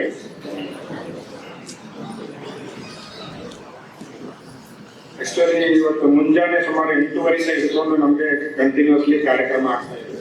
ಪ್ರಜಾವಾಣಿ ಅವರೊಂದು ಸಂವಿಧಾನವೇ ಬೆಳಕು ಎನ್ನುವಂತ ಒಂದು ಉತ್ತಮವಾದಂಥ ಕಾರ್ಯಕ್ರಮವನ್ನು ಆಯೋಜಿಸಿ ನಮ್ಮ ಅಂಬೇಡ್ಕರ್ ಹಾಲಿಂದ ಹಿಡ್ಕೊಂಡು ಇಲ್ಲಿವರೆಗೆ ಸುಮಾರು 1.5-2 ಕಿಲೋಮೀಟರ್ನಷ್ಟು ವಕ್ಲಾಥ ಮಾಡಿ 10:30ಗೆ ಮುಗಿಸುವ ಕಾರ್ಯಕ್ರಮ. ಆ ಕಾರ್ಯಕ್ರಮ ಕೂಡ ಯಾಕಂದ್ರೆ ನಾವು ಅದನ್ನ ಯಾಕೆ ಮಾಡ್ತಾ ಇದ್ದೇವೆ ಅಂತಂದ್ರೆ, ನಾವು ಇಲ್ಲಿ ಕೂಡ ಸಂವಿಧಾನ ಪ್ರೀಮಿಯರ್ ಲೀಗ್ ಅಂತ ಸಂವಿಧಾನದ ದಿನಾಚರಣೆಯ ಅಂಗವಾಗಿ ಮತ್ತು ಸಂವಿಧಾನದ ಮಹತ್ವ ಸಾಧಿಸುತ್ತೆ. ಹೀಗಾಗಿ ಮತ್ತೆ ಇನ್ನೆಲ್ಲ ಮೊನ್ನೆ ಡೇ ಫಾರ್ ಎಸ್ಟರ್ಡೇ 26ನೇ ತಾರೀಕು ನಾವು ಗಣರಾಜ್ಯೋತ್ಸವವನ್ನು ಆಚರಿಸಿದ್ದೇವೆ. ನಾವು ಇಂದಿನ ಭಾರತದಲ್ಲಿ ಸರ್ವತಂತ್ರ ಸ್ವತಂತ್ರರಾಗಿ ಏನಾದರೂ ಸಾಧನೆ ಮಾಡಲಿಕ್ಕೆ ಸಾಧ್ಯ ಆಗಿದ್ರೆ ಫ್ರೀಯಾಗಿ ಸಿಗುವಂತ ಗಾಳಿ ಬೆಳಕನ್ನು ಕೂಡ ನಮ್ಮ ಮನಸ್ಸಿಗೆ ಇಚ್ಛೆ ಆಗಿ ನಾವು ಅನುಭವಿಸಲಿಕ್ಕೆ ಸಾಧ್ಯ ಆಗಿದೆ. ಅಂದ್ರೆ ನನ್ನ ಮಾತಿನ ಅರಿವು ಆಗ್ತಾ ಇದೆ ಅಂತ ಅನ್ಕೊಳ್ತೀನಿ. Which is not even which is free but you are not free to have it. ಇಂಥ ಒಂದು ಸಂದರ್ಭದಲ್ಲಿ ಗಾಳಿ ಬೆಳಕು ನಮ್ಮ ಮನುಷ್ಯತೆ ನಾವು ಬದುಕಲಿಕ್ಕೆ, ಆತ್ಮಸಾಕ್ಷಿಯಿಂದ ಬದುಕಲಿಕ್ಕೆ, ತದನಂತರ ನಮ್ಗೆ ಏನ್ ಬೇಕು ಅದನ್ನು ಕೇಳಲಿಕ್ಕೆ, ನಮ್ಗೆ ಏನ್ ಬೇಕು ಬದುಕಲಿಕ್ಕೆ, ಮುಖ್ಯವಾಗಿ ಶಿಕ್ಷಣ ಮತ್ತೇನಾದ್ರೂ ಕೇಳಲಿಕ್ಕೆ ಮಾತನಾಡೋ ಹಕ್ಕು, ಇದು ಬಿಟ್ಟು ಬೇರೆ ಹಕ್ಕುಗಳನ್ನು ಕೂಡ ಕೊಟ್ಟಿದ್ದಾರೆ. ಇವೆರಡು ಹಕ್ಕುಗಳು ಅತ್ಯಂತ ಮುಖ್ಯವಾಗ್ತವೆ. ಅದನ್ನ ಕೊಡಮಾಡಿದಂತಹ ಮತ್ತೆ ಭಾರತಕ್ಕೆ ಒಂದು ಮಾರ್ಗದರ್ಶಿ ಸೂತ್ರ, ಅಥವಾ ನಾನು ಅದನ್ನ ಇವತ್ತು ಮುಂಜಾನೆ ಕೂಡ ಅದನ್ನ ಹೇಳಿದೆ, ನಮ್ಮ ಭಾರತಕ್ಕೆ ಏನಾದರೂ ಒಂದು ಧರ್ಮ ಕಟ್ಟಿದ್ರೆ ಅದು ನಮ್ಮ ಸಂವಿಧಾನ. ನನಗೊಂದು ಗ್ರಂಥ ಬೇರೆ ಇರ್ಬೋದು, ನಿಮ್ಗೊಂದು ಗ್ರಂಥ ಬೇರೆ, ಧರ್ಮ ಗ್ರಂಥ ಬೇರೆ ಇರ್ಬೋದು, ಇನ್ನೊಬ್ರಿಗೊಂದು ಧರ್ಮ ಗ್ರಂಥ ಬೇರೆ ಇರ್ಬೋದು. ಆದರೆ ಭಾರತೀಯ ಪ್ರಜೆ ಅನ್ನಿಸ್ಕೊಳ್ಳೋನಿಗೆ, ಈ ಭವ್ಯ ಭಾರತ ಪುಣ್ಯಭೂಮಿಯಲ್ಲಿ ಹುಟ್ಟಿ ಬೆಳೆಯುವವನಿಗೆ ಅಥವಾ ಭಾರತೀಯ ಪೌರತ್ವವನ್ನು ಪಡೆಯುವವನಿಗೆ ಯಾವ ಧರ್ಮದಡಿಯಲ್ಲಿ ಆತ ಬದುಕಬೇಕು ಅಂದ್ರೆ ಸಂವಿಧಾನ ಧರ್ಮದಡಿಯಲ್ಲಿ ಆತ ಬದುಕಬೇಕು. ಅವನ ಸೂಕ್ತವಾದ ಮಾರ್ಗದರ್ಶನ ನೀಡುವುದೇ ಅದೇ. ಸಂವಿಧಾನದ ಕೊಡಮಾಡದಂತ ಎಲ್ಲವನ್ನು ನಾವು ಅನುಭವಿಸ್ತಾ ಇದ್ದೇವೆ, ಆದ್ರೆ ಅದನ್ನ ಮರಿತಾ ಇದ್ದೇವೆ. ಖಂಡಿತವಾಗಿ ನಾವು ಎಷ್ಟೊಂದು ಮಹತ್ವ ಸಂವಿಧಾನ ಕೊಡಬೇಕು ಮತ್ತು ಅದನ್ನು ನೀಡಿದವರು ಕೊಡಬೇಕು ಅನ್ನುವಂಥದ್ದನ್ನ ನಾವು ಹೃದಯಪೂರ್ವಕವಾಗಿ ಅಥವಾ ಸಂಪೂರ್ಣವಾಗಿ ಅರಿತುಕೊಂಡು ಇಂದಿನ ನಿರ್ಮಾಣದಲ್ಲಿ ಕೊಡ್ತಾ ಇಲ್ಲ, ಆದರೆ ನಾವು ಅನುಭವಿಸ್ತಾ ಇದ್ದೇವೆ. ಅದರ ಫಲ ಉಂಟಾ ಇದೆ, ಅದರ ಫಲಾಫಲ ನಮಗೆ ಇದೆ. ಅಂತ ಒಂದು ಸಂವಿಧಾನವನ್ನ ನೀಡಿದಾಗ ಭಾರತ ರತ್ನ ಪೂಜ್ಯನೀಯ ಅಂತ ಹೇಳಿ, ಭಾರತ ರತ್ನ ಪೂಜ್ಯನೀಯ ಡಾಕ್ಟರ್ ಬಾಬಾ ಸಾಹೇಬ್ ಅಂಬೇಡ್ಕರ್ ಮತ್ತೆ ಅವರು ತಂಡ ಇತ್ತು ಎಲ್ಲ ಕೂತ್ಕೊಂಡು ಮಾಡಿ, ಬಟ್ ಅವರು ಮುಖ್ಯವಾದ ಅಂತ ವ್ಯಕ್ತಿಗಳು. ಅಂಥವರು ಸಂವಿಧಾನ ಬರೆಯದೇ ಇದ್ದರೆ ನಮ್ಮ ಕನಸು ಏನಾಗ್ತಿತ್ತು, ಇವತ್ತು ಎಲ್ಲಿ ಇರ್ತಿದ್ದೀವಿ ಅನ್ನುವಂಥದ್ದನ್ನ ನಾವು ವಿಚಾರ ಮಾಡಬೇಕಾಗ್ತದೆ. ಯಾಕಂದ್ರೆ ಭಾರತ ಅನ್ನುವಂಥದ್ದು ಅಷ್ಟೊಂದು ಯಾರಿಗೆ ಭೌಗೋಳಿಕವಾಗಿ, ರಾಜಕೀಯವಾಗಿ, ಫಿಲಾಸಫಿಕಲ್ ಆಗಿ ಯಾರ ಕೈಗೂ ಈಸಿಯಾಗಿ ಸಿಗುವಂಥದ್ದಲ್ಲ. ಇಲ್ಲಿ ಸಾಕಷ್ಟು ವೈರುಧ್ಯಗಳ ಮಧ್ಯೆ ಇರುವಂತಹ ದೇಶ. ಅವು ಎಲ್ಲವನ್ನು ಕೂಡಿ ಹಿಡಿದಿಟ್ಟುಕೊಂಡು ಒಂದು ಸಿದ್ಧ ಸರಳ ಸೂತ್ರ, ಅದರಲ್ಲಿ ಪ್ರಮುಖವಾಗಿ ಸಮಾನತೆಯನ್ನು ಸಾರಿ ಬದುಕಬೇಕಾಗ್ತದೆ. ಮುಂದಿನ ಭವ್ಯ ಭಾರತ ಹೇಗಿರ್ಬೇಕನ್ನುವಂಥದ್ದನ್ನು ಕನಸ್ಕೊಂಡು ಅದನ್ನ ನಿರ್ಮಾಣ ಮಾಡಿಕೊಟ್ಟೆ. ಅದರಡಿಯಲ್ಲಿ ನಾವು ಹಲವು ದಶಕಗಳಿಂದ ಬದುಕ್ತಾ ಇದ್ದೇವೆ. ಅದನ್ನ ನೆನೆಗೋಸ್ಕರ ಮತ್ತು ಅದನ್ನೇ ಹೆಸರಾಗಿಟ್ಟುಕೊಂಡು ಸಂವಿಧಾನ ಪ್ರೀಮಿಯರ್ ಲೀಗ್ 2026 ಅಂತ ಇಟ್ಟುಕೊಂಡು ನಮ್ಮ ಅತಿಥಿ ಉಪನ್ಯಾಸಕರು ಹೃದಯ ಶ್ರೀಮಂತರು, ಅತ್ಯಂತ ಹೃದಯ ಶ್ರೀಮಂತರು. ಅವರು ನನ್ನಂದ್ರೆ ಬಂದಾಗ ಮಾತಾಡ್ಕೊಂಡು ಹೇಳಿದ್ದಾರೆ, ಸರ್ ಇನ್ನೊಂದು ಸಲ ರೊಕ್ಕ ಕೊಟ್ಟಿಲ್ಲ, ಕೊಟ್ಟಿಲ್ಲ ಆಫ್ ದ ಟ್ರ್ಯಾಕ್ ಇರ್ಲಿ. ಯಾಕಂದ್ರೆ ಇದು ನಾನು ಅತ್ಯಂತ ಮನಸ್ಬಿಚ್ಚಿ ಮಾತಾಡ್ತೀನಿ, ಯಾವತ್ತೂ ಯಾವ್ದು ಮುಚ್ಚುಮರೆಯಿಲ್ಲ. ಅತ್ಯಂತ ವಿಶೇಷವಾದಂತ ಕಾರ್ಯಕ್ರಮ ಒಂದು ನಾನು ಇಲ್ಲಿ ಗುಲ್ಬರ್ಗಾದಲ್ಲಿ ಗಮನಿಸ್ತಾ ಇದ್ದೇನೆ.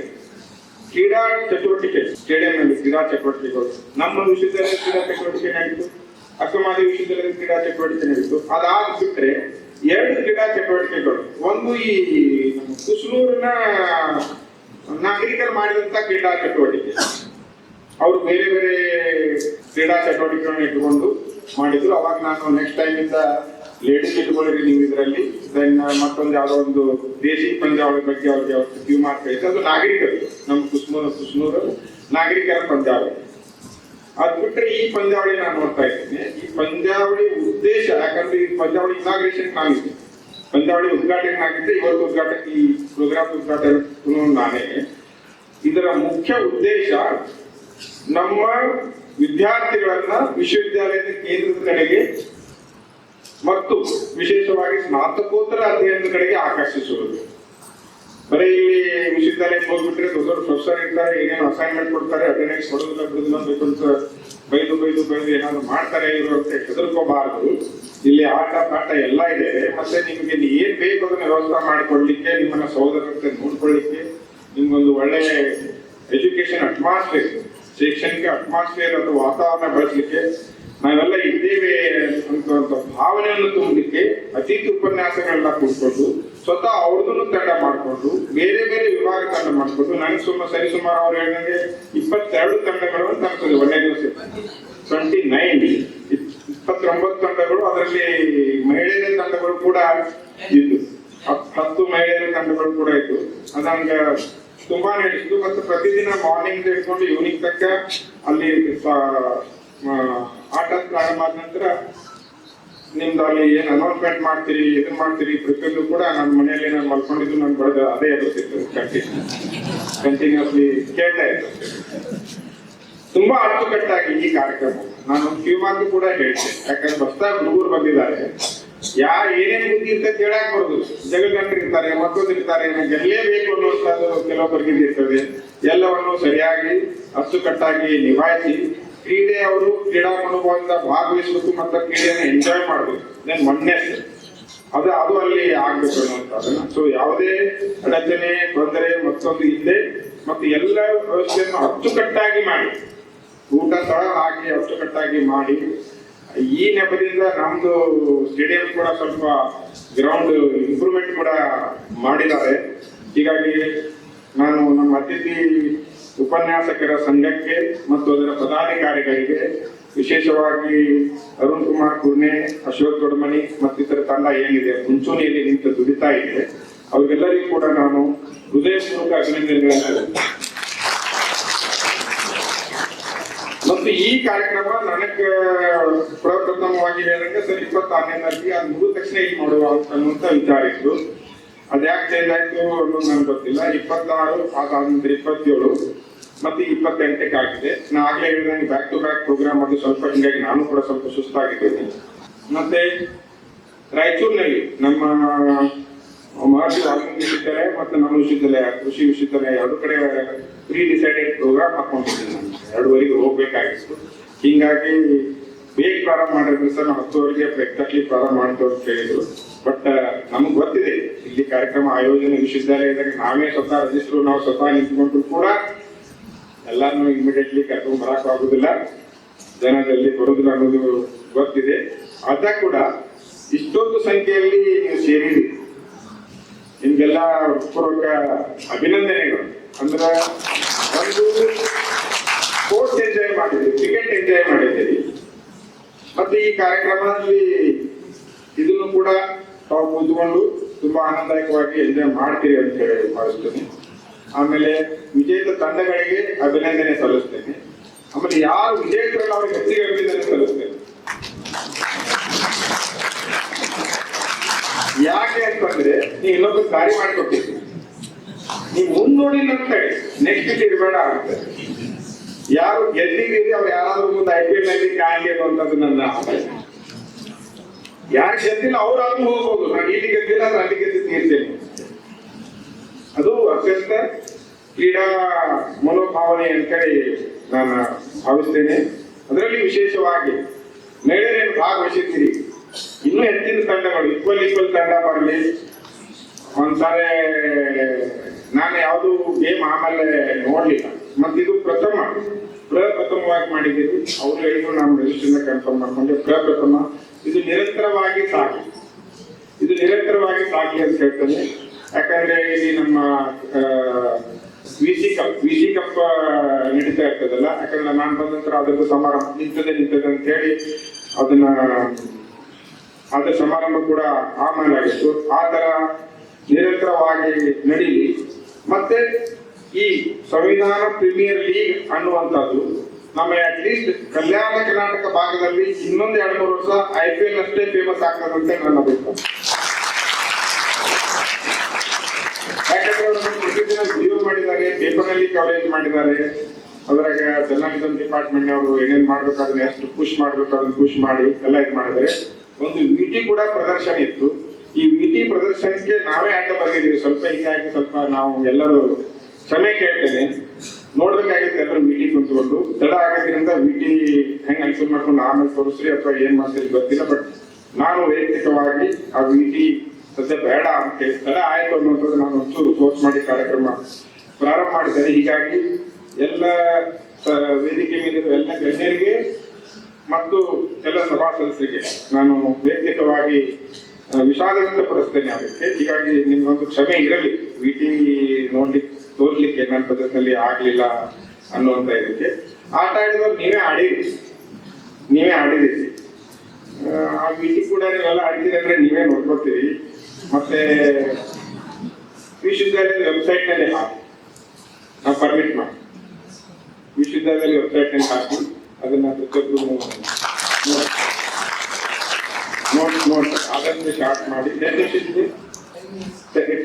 good. 10 minutes ಇದನ್ನ ಮಾಡಿ ಹಾಕಿ ಕಾರ್ಯಕ್ರಮದ ಬಿಗಿನಿಂಗ್ ಅಂಡ್ ಈ ಪ್ರೋಗ್ರಾಮ್ ಅನ್ನು 2 ಕ್ಲಿಪ್ಪಿಂಗ್ ಹಾಕಿ ವಿನ್ನರ್ಸ್ ಪ್ರೈಸ್ ತಗೊಳ್ಳೋ ಕ್ಲಿಪ್ಪಿಂಗ್ ಎಂಡ್ ಮಾಡಿ ಅದನ್ನ ಅಪ್ಡೇಟ್ ಮಾಡಿ ಅದರಲ್ಲಿ ಹಾಕಿದ್ರಂದ್ರೆ ಇಷ್ಟಕ್ಕೇನೆ ಲಾಂಚ್ ಆಗ್ತದೆ. ಅದು ಇನ್ನೂ ಹೆಚ್ಚು ನಾನು ಇದರಲ್ಲಿ ಅಡ್ವೈಸ್ ಮುಂದೆ ಏನನ್ನೋದು ನನಗೆ ನಿಜವಾಗ್ಲೂ ಏನಿಲ್ಲ. ಯಾಕಂದ್ರೆ ಅಷ್ಟು ಕಟ್ಟಾಗಿ ನೀವು ಮಾಡಿದ್ದೀರಿ, ಇದನ್ನೇ ನಿಭಾಯಿಸ್ಕೊಂಡು ಹೋಗಿ ಮಾಡ್ತಾ ಇದ್ರೆ ಇನ್ನೂ ಹೆಚ್ಚು ವಿದ್ಯಾರ್ಥಿಗಳನ್ನ ಮತ್ತು ನನ್ನ ಆಕರ್ಷಿಸಲಿ. ಆಮೇಲೆ ಈ ತರದ ಕಾರ್ಯಕ್ರಮಗಳು ನಮ್ಮ ಎನ್ಯುವಲ್ ಬುಕ್ ನಲ್ಲಿ ಅಥವಾ ನಾವು ನ್ಯಾಕ್ ರಿಪೋರ್ಟ್ ಮಾಡ್ತಿತ್ತು ಅದರಲ್ಲಿ ಎಲ್ಲ ರಿಪೋರ್ಟ್ ನಲ್ಲಿ ಸ್ವಯಂ ಪ್ರೇರಿತವಾಗಿ ನಮ್ಮ ಇವರು ಬಂದಿದ್ದಾರೆ ಮೆನ್ಷನ್ ಆಗಲಿ ಅನ್ನುವಂಥದ್ದು ನನಗೆ ಕುಲಸಚಿವರಲ್ಲಿ ಕಿವಿ ಮಾತು ಹೇಳ್ತಾ ಇದ್ದೇನೆ. ಸ್ಮಾಲ್ ನೋಟ್ ಮಾಡಿಕೊಡ್ರಿ SSR ಯಾರಾಗಲಿ. ಆಮೇಲೆ ಎಲ್ಲೆಲ್ಲಿ ಸ್ಟಾರ್ಟ್ ಆಗ್ತದೆ ಅಲ್ಲಿ ಫೋಟೋಗ್ರಾಫು ಇದು ಟಿಪಿಕ್ ಆಗಲಿ ಅಂತ ಇವತ್ತಾಗಿ 2-3 ದಿವಸ ಆದ್ರೆ 3-4 ದಿವಸಕ್ಕೆ ಮತ್ತೆ ಪರೀಕ್ಷೆ ಪತ್ರ ಎಲ್ಲ ಮರೆತೋಗಿರ್ತದೆ. ಹೀಗಾಗಿ ಇಂಥ ಕಾರ್ಯಕ್ರಮ ಒಂದು ಆಗಿತ್ತು, ಅದು ನಡೆದಿದೆ ಅನ್ನುವಂಥದ್ದು ನೀವು ಪಾಡ್ಕಾಸ್ಟ್ ಮತ್ತೊಂದೆಲ್ಲ ಇತ್ತು ಅಂತಂದ್ರೆ ನಿರಂತರವಾಗಿ ಇದೆ. ಯಾಕಂದ್ರೆ ದಿಸ್ ಇಸ್ ಫಸ್ಟ್, ಹೀಗಾಗಿ ಅದು ಒಂದು ಕಿವಿ ಮಾತು ನನಗೆ ಬೇರೆ ಏನು ಕಿವಿ ಮಾತು ಹೇಳಿಕ್ಕಿಲ್ಲ. ಮತ್ತೊಂದ್ಸರಿ ಎಲ್ಲರಿಗೂ ಕೂಡ ಅಭಿನಂದನೆ ಸಲ್ಲಿಸಿ ನನ್ನ ಉದ್ಘಾಟನಾ ಭಾಷಣ. Thank you.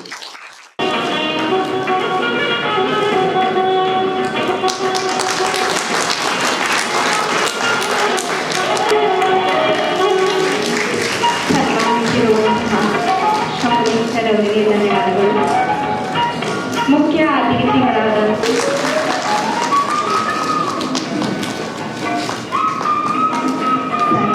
ವೇದಿಕೆಯಲ್ಲಿರುವಂತಹ professor Ramesh Anantar sir ಅವರಿಗೂ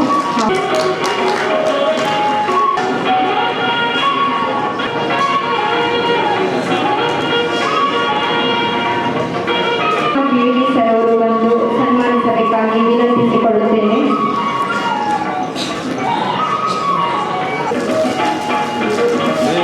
ಡಾಕ್ಟರ್ ಪಿ ಜಾಧವ್ ಖೇಮವುದ್ದೀನ್ ಸಿಂಡಿಕೇಟ್ ಸದಸ್ಯರು ಗುಲ್ಬರ್ಗ.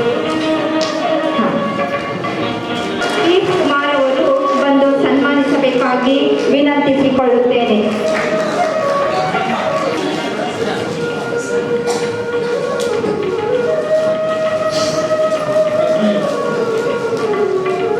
ಡಾಕ್ಟರ್ ರತ್ನಾಕರ್ ಬಂದು ಸನ್ಮಾನಿಸಬೇಕಾಗಿ ಕಾಂಬ್ಳೆ ಅವರು ಬಂದು ಸನ್ಮಾನಿಸಬೇಕಾಗಿ ವಿನಂತಿಸಿಕೊಳ್ಳಿ.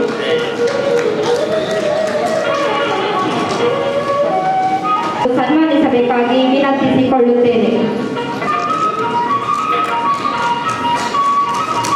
ಸಿಪಿಐ ಅವರಿಗೆ ಡಾಕ್ಟರ್ ಶಿವಾನಂದ್ ಕಡಗಚ್ಚಿ ಅವರು ಬಂದು ಸನ್ಮಾನಿಸಬೇಕಾಗಿ ವಿನಂತಿಸಿಕೊಳ್ಳುತ್ತೇನೆ.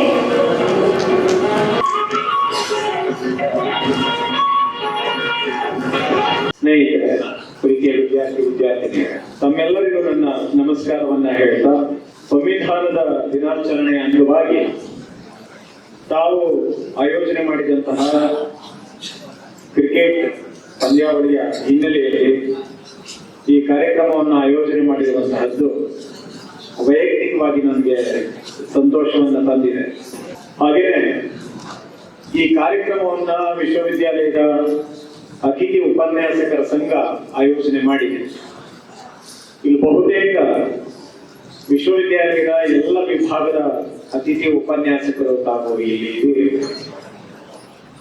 ನನಗೆ ಏಕಕಾಲದಲ್ಲಿ ಎರಡು ರೀತಿಯ ಅನುಭವಗಳು ಆಗ್ತಾ ಇದೆ.